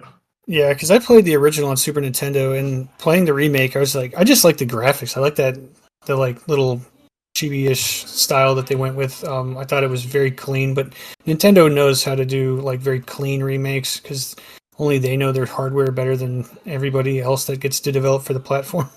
Yeah, they know the But secrets. Well, everyone says that Except for the fucking remake- Game Freak Pokemon Company. They Yeah. don't share it with that department, apparently. I do not know why. I feel like that's like why. Why allow Tears of the Kingdom to exist? And then they go, "What about Pokemon Sword and Shield?" And you're like, "Oh my god!" But Sword Shield, that's Scarlet and Violet looks like poopy. yeah. Well, everyone says that the Superstar Saga remake looks worse than the original. That's probably because it's just like it's like a slightly 3D-ish. What are you talking about? Mario RPG? No, the Superstar Saga. They remade it and for DS from Game Boy, and it just like looks worse Did than they? the What original. was it called? I didn't know they remade it. Oh, you mean the game? Yeah, okay. I'm looking at Game Boy Advance, and then there's the 3DS Yeah. Superstar Saga. Oh, it's because they changed the art style, right? Yeah, so it's just like They it went- just looks worse even instead of better on better hardware and different art style. Because they went from the pixel art characters to the little 3D guys. Yeah. I kind of like the style they're going for with this Brothership game, though. Yeah, it's like really fluffy, kind of like Wind Waker. Yeah, it's charming and like a lot of bright colors. Very vivid game, which is kind of nice. I mean, that's literally all I've been saying about Visions of Mana is the same thing. It's like a really saturated color palette, and I enjoy it. It's I- kind of funny that there's like the Mario and Zelda took like the same kind of path, where it's just like Yeah. a whole art style change. It's like, hey, this is a completely different line of game now. There's like Paper Mario, and then like all the other ones where it's just like, yeah, you just work with like one specific character, and then for Zelda, it's like Toon Link. It was like, oh, Toon Link was so popular on his own and his own art style. It's just like, well, now he has his own line of games. That's just Yeah. like it's just two completely different like IPs at that point. You know, it's funny. Would you consider like when you know Wind Waker to be a spin-off, despite it like pretty much still keeping the core Zelda formula intact? It was just a very large shift in art style. Would you still consider that a spin-off? I mean, I don't know think about so. Wind Waker itself, but like the other ones, yeah. I mean, it's what are you talking like Spirit Tracks or something? Yeah, those are definitely spin-offs. I would not count them towards like the actual like Zelda line, but it's like I count Wind Waker because it is like in that same line because it does have like Hyrule and everything. It actually goes with the Zelda story, but all the other ones are just like this isn't Hyrule. We're not gonna deal with any of that. This is just like Link in his own traumatic world. Yeah. Like I would like to see more games do the RPG aspect, because like there are some franchises that could lend themselves to one. I mean, outside of like guest appearances, because I know like Dante from Devil May Cry is a secret boss in Nocturne, and I would like to see an RPG in like the world of like Zelda. Outside of just like you got your typical adventuring and stuff like that, but you could totally do like a turn-based RPG with the Zelda format. I mean, Or yeah, it would Zelda be, story. Zelda RPG, Mario RPG. Just do it with Zelda. That would easily work. I Yeah. mean, halfway Link. there, anyways. I mean, fuck. I mean, I would say Legend of Zelda has, it's a stretch to do with Mario characters, but it'd be even easier to do with Zelda characters. Yeah, I mean there's already enough characters in the the Hyrule Warriors and stuff. It's like, damn, you totally could have like a crazy spin-off of this as a RPG game that would be really fun. But like the one that was really surprising was the the Mega Man Command missions. That game is just I think there's 2 of them, but I remember getting it for Christmas and not even knowing what it was. And it's just like, oh shit, it's like Mega Man X and like all the other characters, but it's literally just turn-based combat set in the Mega Man universe. And I mean, I even played the Mega Man Legends games. I would consider those spin-offs because it's a completely different type of game. Those play like the Legend of Zelda games, but you're playing as Mega Man, and you get different like armor pieces and run around the whatever the world's called. I can't really recall. But that's a franchise that does have a lot as well. I don't know if there's a racing game, but I know they have a sports game because they have Mega Man Soccer. You talked about it before, but it was still pretty funny to hear. Yeah, it's like that's another like Mario basically dominates the sports spin-offs in general, but like there are some games that do that kind of move over to other things like that, and like Mega Man having a soccer games on Super Nintendo is kind of fun. I liked building out my team with other robots and stuff like that, and I mean, because I don't play like sports games, so that's kind of the only way you'd get me to really want to play one, just because I don't follow sports like that anyways. So it's just like, oh, Mega Man Soccer, okay, or Mario Strikers, okay.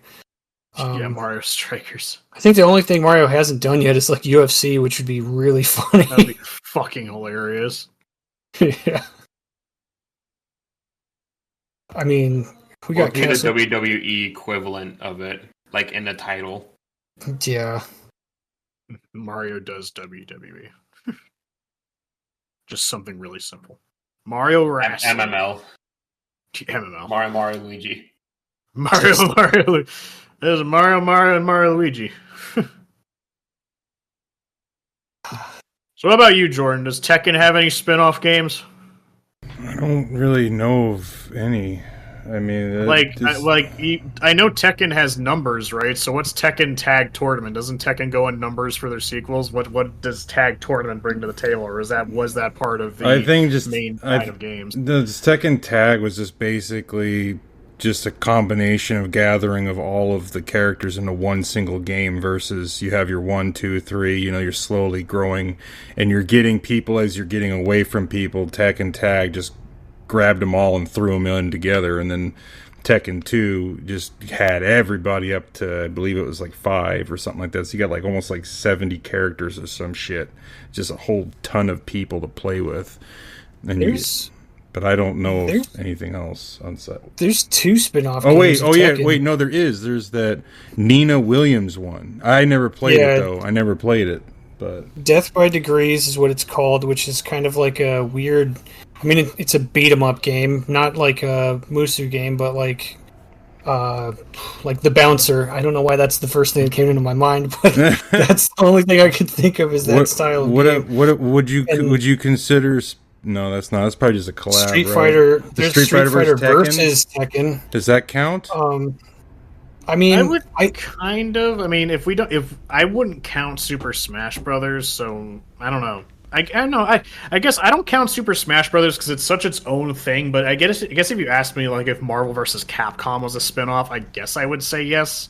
I don't know. That's a really gray area, I suppose. The thing with the Street Fighter versus Tekken, and they didn't do it the other way around, is that the art style for all of the Tekken characters changes to match Street Fighter 5 or something, or Street Fighter 4. I can't really remember which one was out at the time. But its play style is different, but all the Tekken characters play like Tekken characters, and the Street Fighter characters play like Street Fighter characters. So it is a toss-up, of course, but I mean, that's the only other thing I can think of outside of the normal Tekken franchise. But, you have, what is that other, Mortal Kombat has spin-offs. Yeah, they like had the Sub-Zero game or whatever. Yeah, and, they had the horrible one with Jax. Yeah, there's the... That was on PlayStation. Yeah, that's the cop one where it's like Striker, Jax, Sonya, and Sub-Zero or something like that. And then you have the Brothers one, which is Mortal Kombat with Liu Kang and Kung Lao. And both of those are like beat-em-up adventure games, I guess. And then, you got Street Fighter with Puzzle Fighters. All those suck, don't they? I feel like every time I've heard about the fucking Mortal Kombat spin-offs, all I hear is bad things. Well, it's kind of hard for like fighting games to go the other route because a fighting game is the genre that usually spin-offs end up making one of. But it's kind of even though it would be funny as hell, they have a Tekken kart. Mortal Kombat Racing. Yeah, Mortal Kombat Racing would be hilarious. I'm sure there's. I think Golf. there's actually a Mortal Kombat mini game where you actually race. Yeah, Tekken Golf. They did have Tekken Bowling and Tekken Volleyball. That was one. Oh well, volleyball's the mini game, right? In Tekken 3. Yeah, in Tekken 3 you play. That's how you get gone. You got to like beat all the people in Tekken Volleyball to get him, and he just farts on you and shit. Yeah, and I didn't even realize. I thought Gon was like a character that was for Tekken. I didn't realize he's a guest fighter from like a comic franchise that's like funny in Japan or something like that. Because I was like, I don't know who this character is at all. Yeah, but okay. I mean, it's not in funny context, but didn't Dead or Alive start off as a fighting game franchise and then it just went to volleyball? Yeah. Spin off into Jiggly Titty Simulator. Yeah. Well, yeah. I mean, the Dead or Alive Extreme Beach Volleyball. That one was notorious. Well, the thing that drew attention was the age setting. So the older you set your age or whatever, the like more bouncy the boobs would get, which is hilarious that's a setting. But yeah, Dead or Alive was actually a pretty fun fighting game though, because like basically Tekken showed up and murked Virtual Fighter off of the planet. Because Virtual Fighter was the game, and they tried coming back, but it's just not as fun. And Dead or Alive was a better 3D fighter as well, but they were like, hey, everybody likes the girls in this game. Let's just put them on an island and make them play beach volleyball and take photos of them. So like, and it sold like crazy. I have a demo disc that has that game on it, which is really funny. And I was like, what is this? It's like, oh my god. I should try and look for one of those next time I'm at the fucking retro game store. I need one of them. Like, you guys got service to the Extreme. Extreme Beach Volleyball 2, because it has a sequel. Like, the game sold well enough for them to make more of them. Yeah. Only heard up to 30. I guess the spin-offs kind of have to make sense. Because it's like you may, back then, in fighting games, all the women were attractive, unlike nowadays. But the point is, it's like you can realistically see how they got there, and because you were just joking about it, it's like you're not going to see Mortal Kombat go-kart racing or whatever, right? But because it's not like God of War go-kart racing or some shit like that. Most of the games that you see that have all these spin-offs are usually just like really cutesy things, or just things that are just like really malleable in what you can do with them. Like Mario can do basically anything at this point. Yeah, this does exist. This is it's a mini game in Mortal Kombat Armageddon. I'm shooting an image in the chat. And it's kind of funny. So Mortal Kombat did it. I mean, it's a mini game inside of a game, so I don't know if it's counts too much, but the idea was at least executed. It's kind of fun. Well, Mortal Kombat has a sense of humor, obviously, because they have the silly fatalities and shit like that. But I don't know if they'd go so far as to make a whole game, for a joke. Mortal Kombat Armageddon had a bunch of little Easter eggs in it. They have a fighting game, or they have like a puzzle fighter, like how Street Fighter has the puzzle fighter game.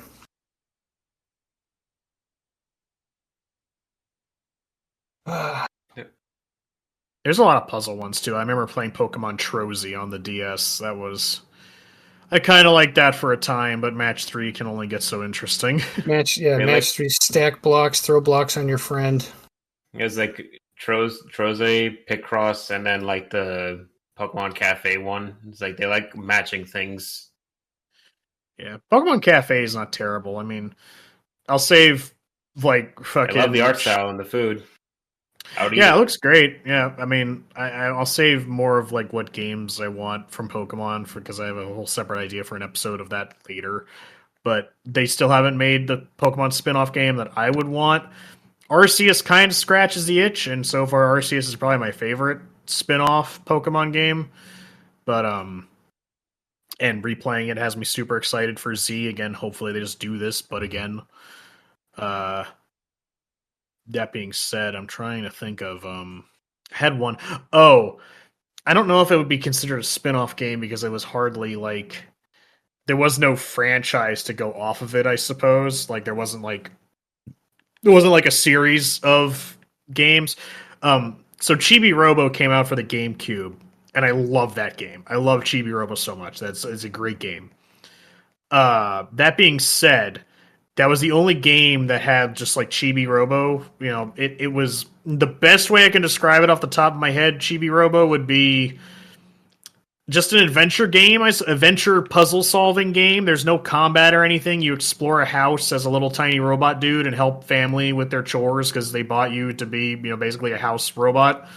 But my point being is that they never came out with a direct sequel, but they did come out with Chibi Robo Zip Dash for the fucking DS, where it was just like a 2D platformer thing, and it was terrible. And it was just so departed from what the game was originally. I hated it so damn much. I think I literally only bought it, and the only way anyone was going to buy it was that they bundled the game with the Chibi Robo amiibo, and that was the only way to get that amiibo was through that game.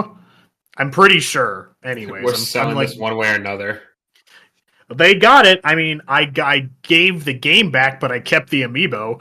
That's really the only reason I wanted it. But god damn, that was terrible. I don't know if they intended that to be a direct sequel or it was just supposed to be like this weird cash grab, like fucking quick easy sell game or whatever. But I hated it. It was so terrible. It was the most bare bones, like nothing gameplay of just like this weird grapple hook-esque mechanic. I don't know. I hated it. It was so bad. I really hope that's not what they intended to be, like a main series continuation of Chibi Robo. There's like the one spin-off game. I talked about it before.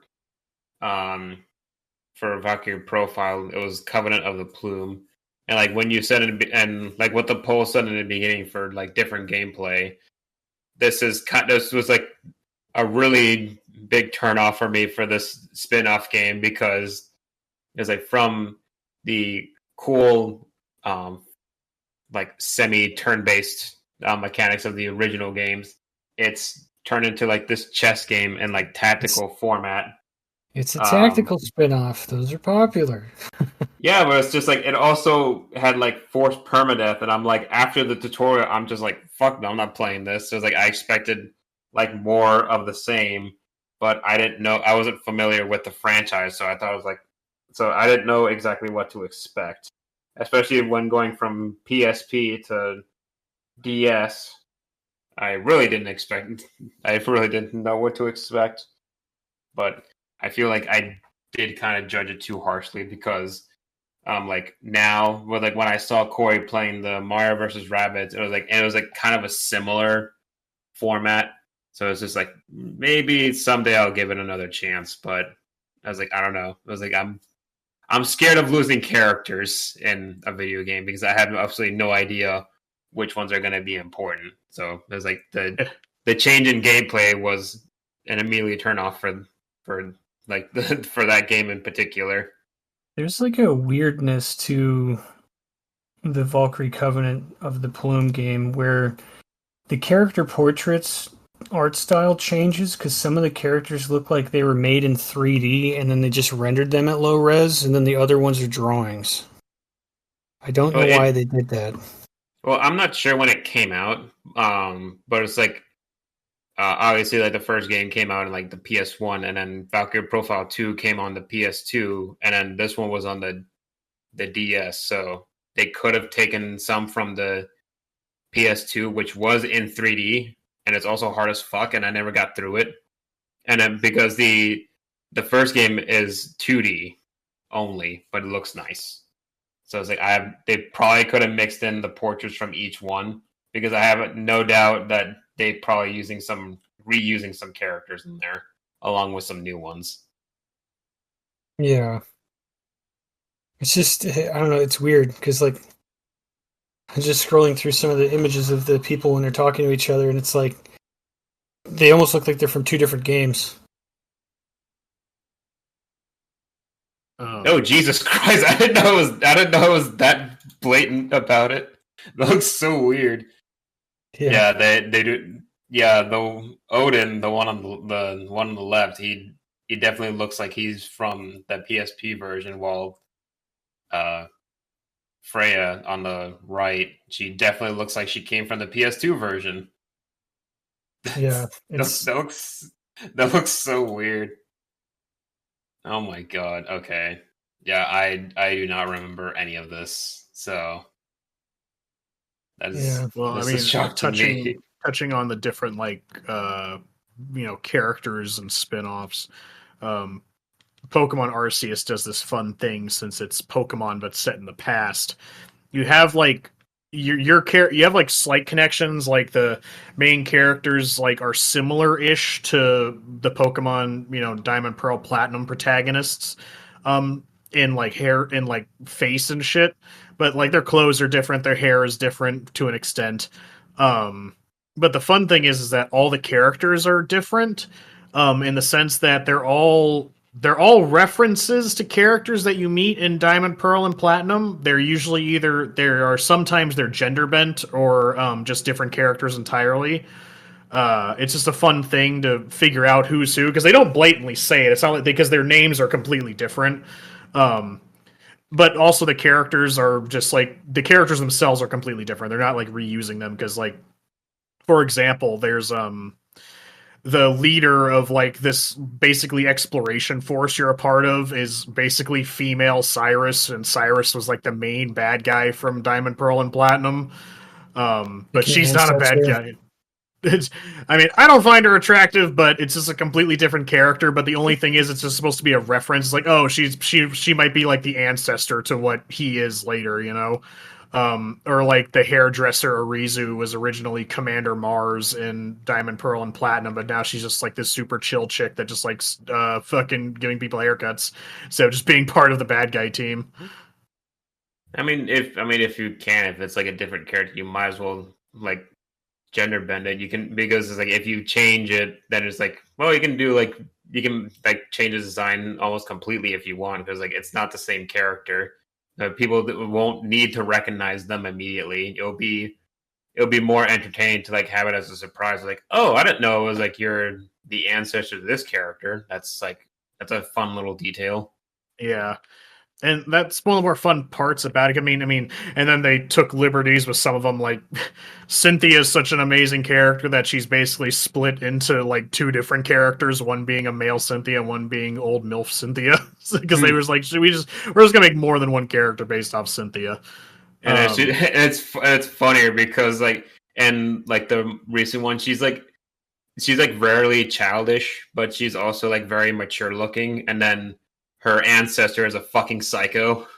Oh yeah, fucking Volo's a complete psychopath. But that's the best thing about it, is that he's not Cynthia. He just looks like Cynthia. It's just a reference, but they made him his own entire character, which is fun. Which makes me again kind of I'm excited / not excited how they're going to do that in Legends Z, because unfortunately, well, I think I really do think that Gen 4 had a lot of memorable characters. I don't think X and Y does have a lot of memorable characters. I do remember some of them. They do have some hits out of the park. Like, I really like Professor Sycamore. I really like I didn't like Diantha at first, but she grew on me. She's no Cynthia, but she's fine as far as champions go. Lysarde, I think is his name, the main bad guy, left an impression on me. I do like him. Lysander, that's how you say it then. Cool. Yeah, I think he was cool, but I think one of the biggest letdowns for X and Y that I'm worried about if they do Legend Z when it comes to doing this again is the gym leaders, because I'm going to tell you, I think the only one, there's a couple I remember off the top of my head, but for most of them it's for bad reasons. I remember Olivia, the first bug type gym leader, but that's just because I really liked her design. Like, she's one of the more memorable ones. But then you have like Grant, who's like the rock type gym leader, and I just remember him because I thought his design was so bad. He's just so boring. His hair has like gemstones, and he's just a rock climber. And then the weird like space cosmos lady. I think her name was like Olivia. Yeah, she's the psychic type gym leader. I think her name was like Olivia or something like that. But I just think her design is really boring. I remember her for like all the wrong reasons. Aside from that, I legitimately can't remember any of the other gym leaders in that game at all. I usually look forward to the Pokemon, not really the characters. It's like, I'm here to catch Pokemon, not talk to people. that's why I like about Pokemon. That's why I like Pokemon Masters, because it focuses on the characters. I think the Pokemon has really good characters, and they should do more with them. I love the Pokemon too, but I like liking both sides of it. I don't know.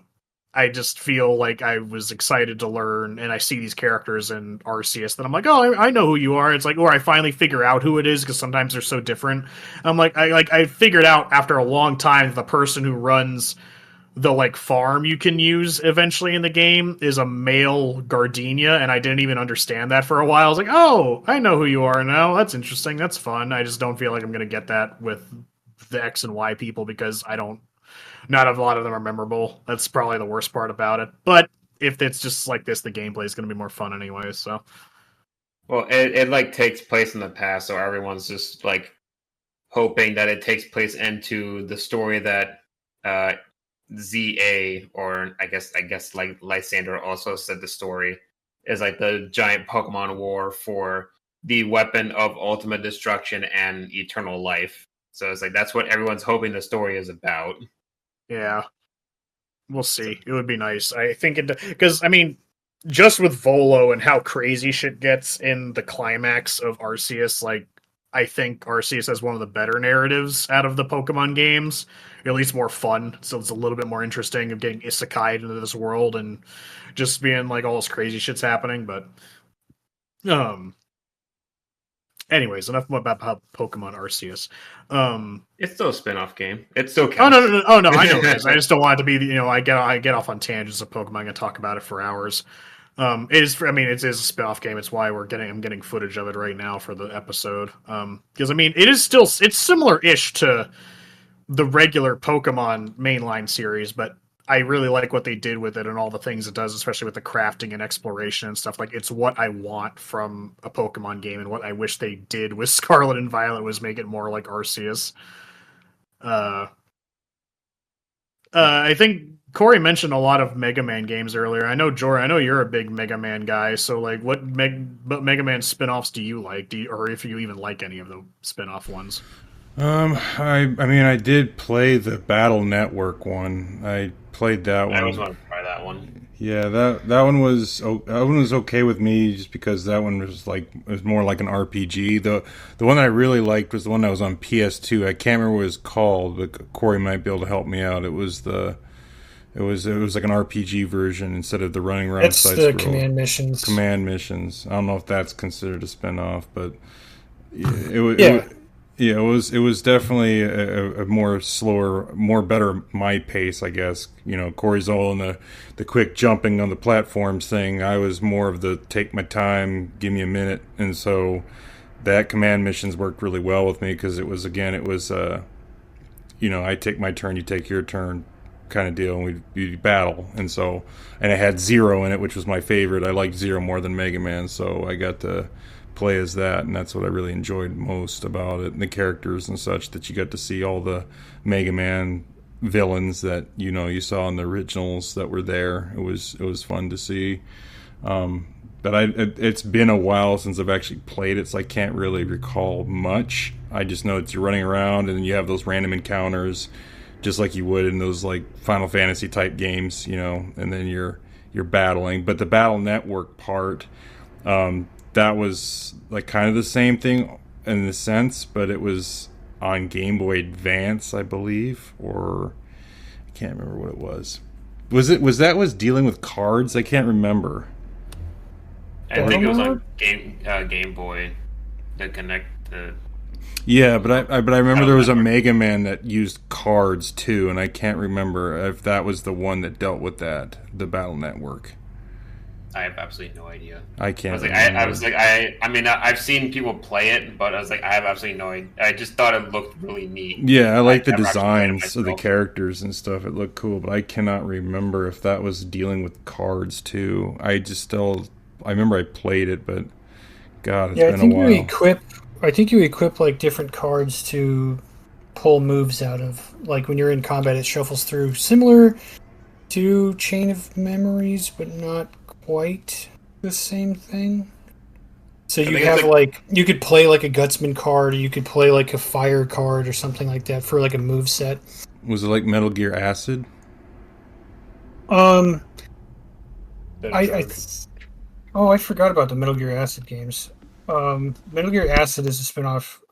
That's like a top-down tactical because that's kind of what they all end up doing. And I feel like they only really did it that way because it's a PSP game. Killzone did the same thing with Killzone, I think, Liberation. But it's not a tactical game. It's just a top-down, like, twin-stick shooter almost. They have some, hardcore, I guess, aspects to it where you actually blow up cover and can take cover and like open doors or get on like turrets and shoot at people. But You can open doors. Crazy. well, like you got like you got to get to the whatever monitor here to like open up a pathway to run back around and go. It's it's not a first-person shooter, so it's just a whole different play style for the Killzone game. Metal Gear Acid, though, you like kind of cycle, you move like a certain distance, and then you can pick along like a set of cards of like what Snake's going to do, and then the game kind of plays out. That they made 2 of these, and it's the graphics are pretty decent. The art style is cool. I like it better than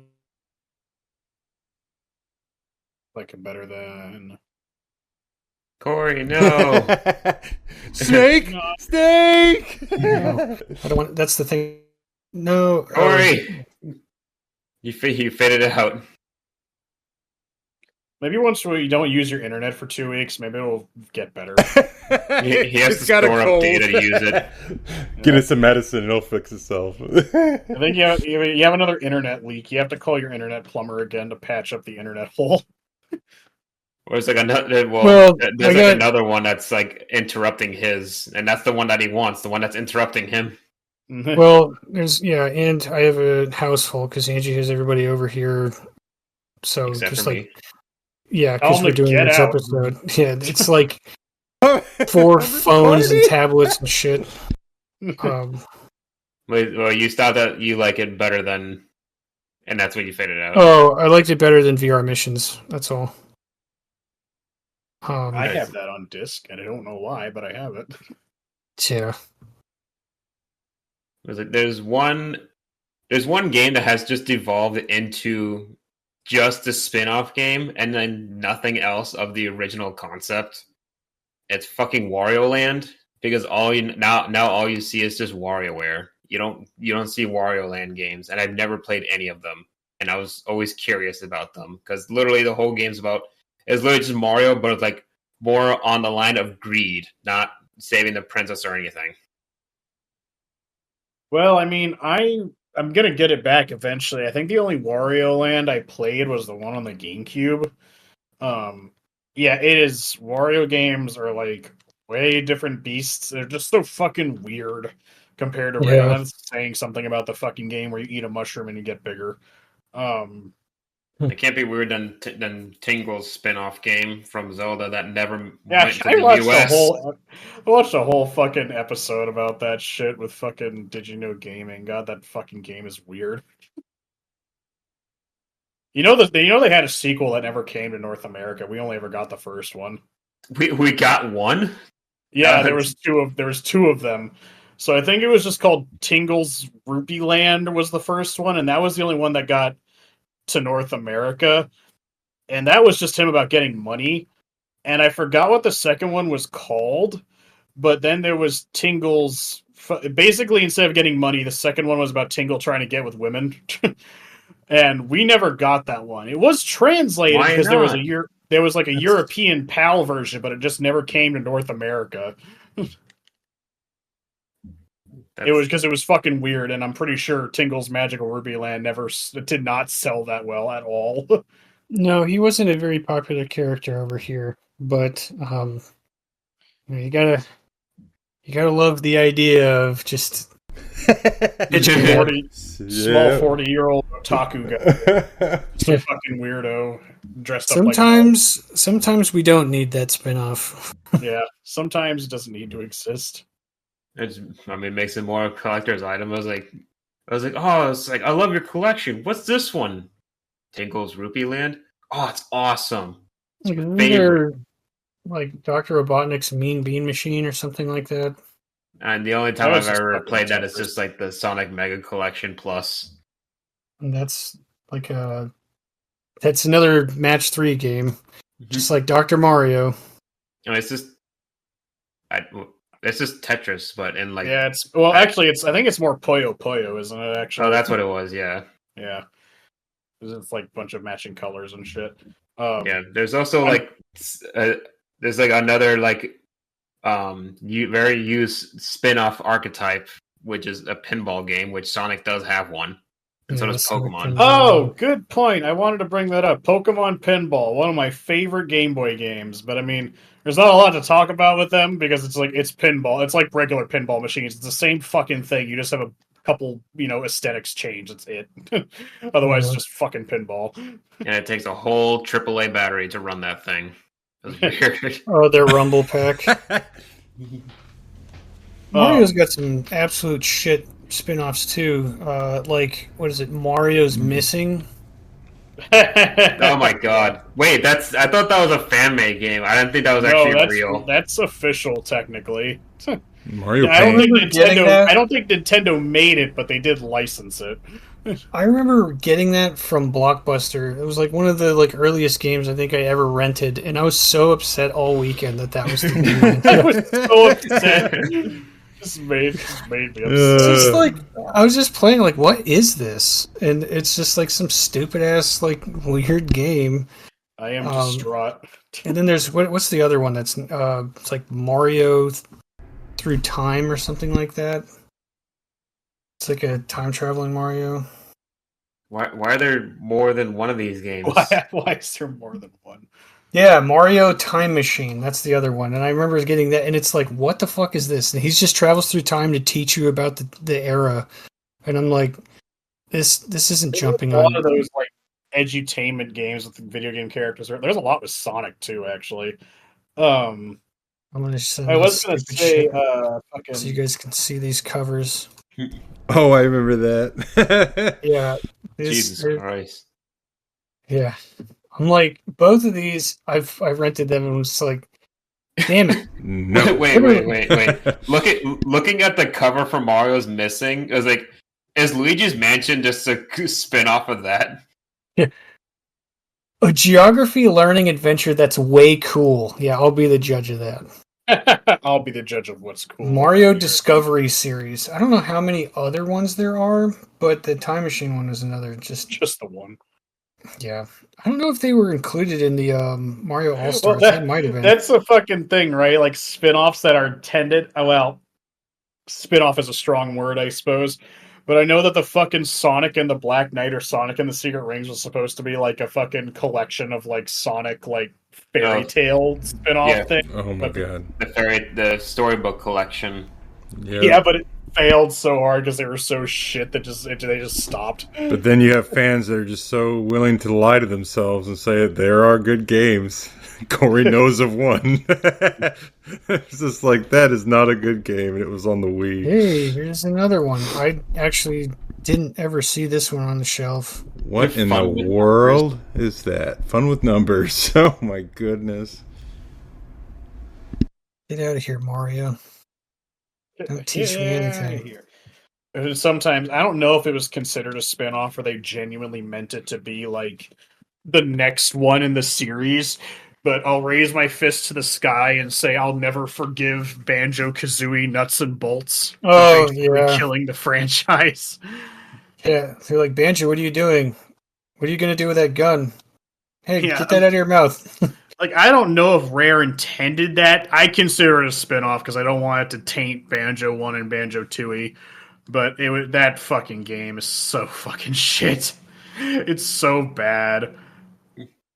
I mean, I didn't play it, but that was like my first introduction to Banjo-Kazooie. Oh my god, I'm so sorry. And what's this bird? And I was just like, this game looks interesting. I never played it. I've only seen gameplays of it, so...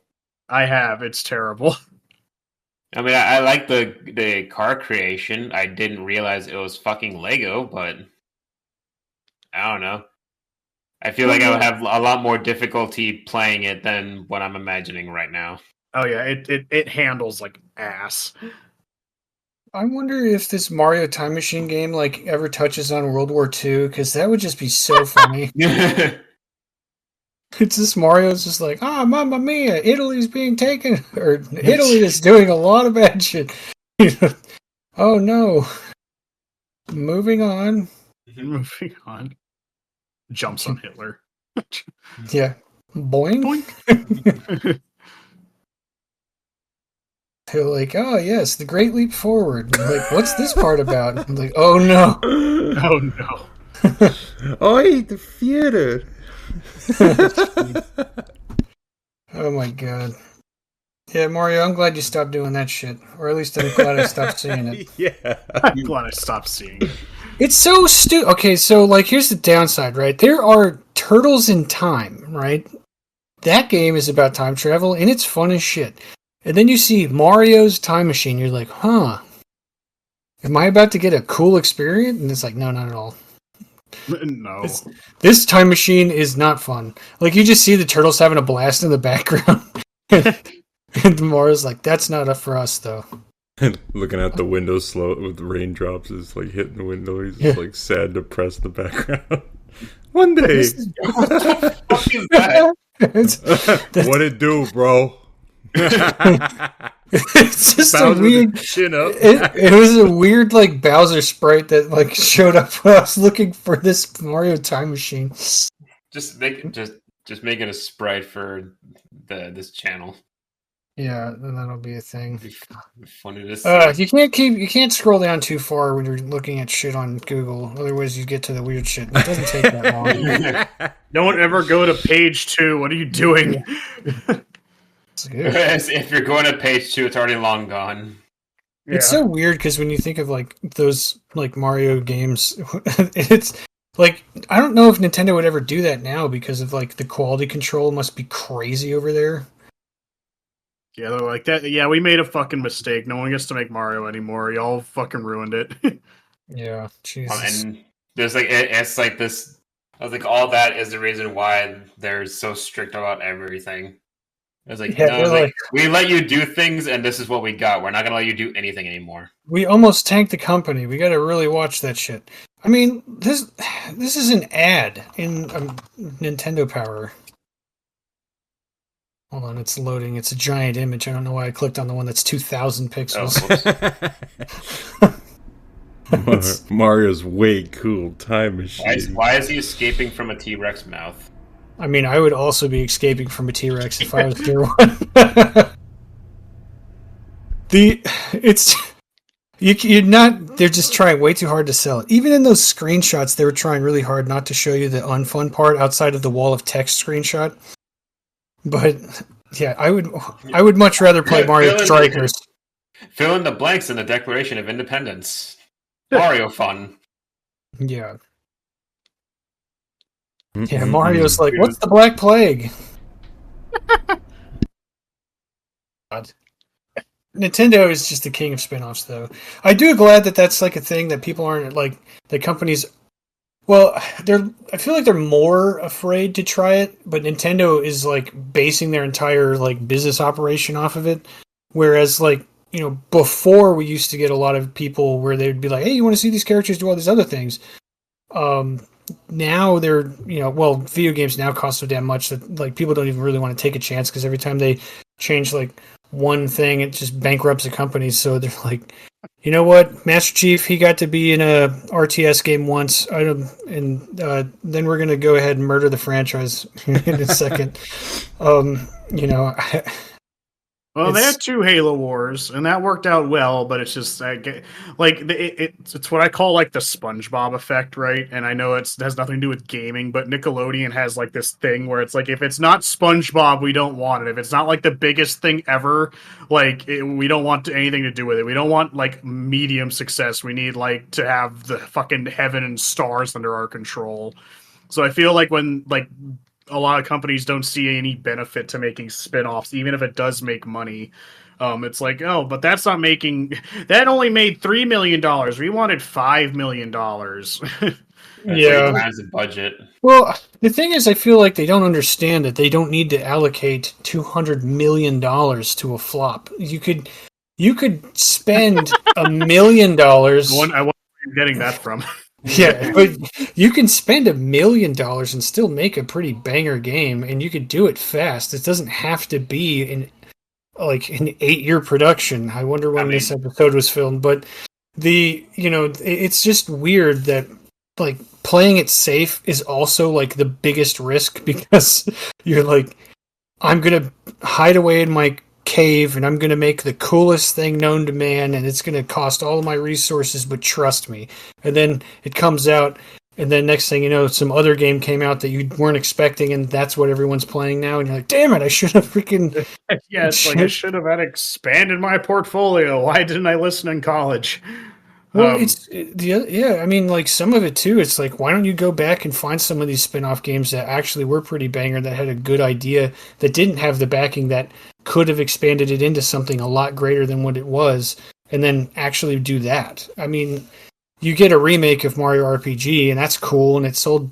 I think it sold moderately well. I don't know if it was like a monster success, but also it is a niche target because it's a remake of a Super Nintendo game that is a turn-based RPG. So you're already kind of like hitting a very specific set of players. But like the spin-off King story, like My Life as a King, Square could totally build that into a franchise based off of what it is. I mean, it's kind of in the realm of like Civ and Sims and whatever, and we know there's people that love building shit. It's, you don't have to completely ignore them to like throw them out there and go, yeah, they had a fan base, and then we'll just, who cares? That now there's 2 Rabbids games. Granted, the second one I don't think sold as well as the first one, but I was very surprised with that one, and I really like those games. And like I kind of hope to keep making them because I would keep playing them. Mm-hmm. And like some things don't hit like that. Like I'll play Mario Strikers or I'll play like Mario Golf or something. I tend to buy them specifically for the multiplayer aspect anyways. And we covered that multiplayer thing where it's like, I want something that all of us can kind of experience together. I'm not buying it because I really want to play Mario Golf. I just want something that we can all laugh at and play together because there's not a lot of couch co-op games, and Mario games tend to be the only ones that do couch co-op. But you're not going to build like a monster franchise off of Mega Man Soccer or Chocobo Racing, but they're kind of fun that they exist. Where some of those other ideas, they are expandable, they just are totally ignored. Like we're about to get another Legends Pokemon game because Arceus was. I think oddly enough, because Arceus sold well and everyone hated Scarlet. Yeah, I mean, I think that Scarlet and Violet really kind of amplified that, but I feel like Arceus was very well received. Granted, there was a lot of complaining about visuals too, but I mean, I feel like the Pokemon fan base is always the same. That we're like, I hate this thing so much, and then they buy both copies and the Switch version of it, and they beat it into completion, and then bitch the whole time. I'm feeling attacked. I mean, I do the same thing. I did the same thing with Scarlet. God, this game is so dumb. Where's the next gym? To be fair, I only bought Scarlet. I didn't buy both of them this time, and I'm glad I didn't. Yeah, I only have Scarlet. I only have, I think I got Shining Pearl, and I borrowed Shield from Edwin. Yeah, I bought both Sword and Shield. Those are worth having. I think I only have the one that has the Mega Charizard. That's the black with blue fire. Oh, Pokemon X. I'm pretty sure most people got Pokemon X because of that. Yeah. I don't have. I got Pokemon Y because I like Yveltal better. Is that the deer? No, Yveltal's the bird. That. Oh. You guys got the dumb deer. I got the Chad bird. Yeah, okay. The one's like I because I was playing Pokemon Y. It's like I didn't know something called Oblivion Wing. It's like was a flying move. It's like I thought it was a dark move. It's like that. So a name like that does not sound like a flying attack. No, it doesn't. It does not. Yeah. Anywho's it.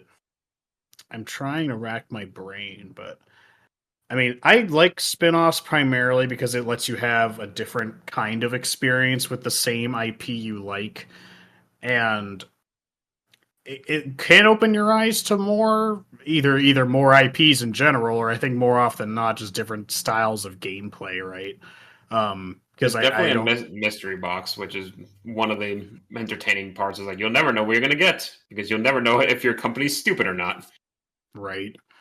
That's definitely part of it. It's like if it's even good to begin with. I just feel like most of the time when they even bother to do spin-offs, they usually get it right because it's usually even done by like an entirely different team than what's usually done on it typically. Because they just allocate resources elsewhere to probably just continuing the main series of whatever that thing is. But I mean, yeah, again, I have most experience with spin-offs when it comes to Pokemon because they just have so damn many of it. But he was in like almost every archetype, which is funny. It was like, but it is Nintendo. It's like who was like has the most wide brand of just like spin-off games for most of their IPs. There's like not really RPGs. It's mostly just like the platformer ones. It's like, well, it's a platformer. It's like it's simplistic. It was like we could probably do more with these characters, just literally whatever we want. And right. You just shared Star Fox Adventures. My God, Star Fox Temperatures. I totally forgot about that game.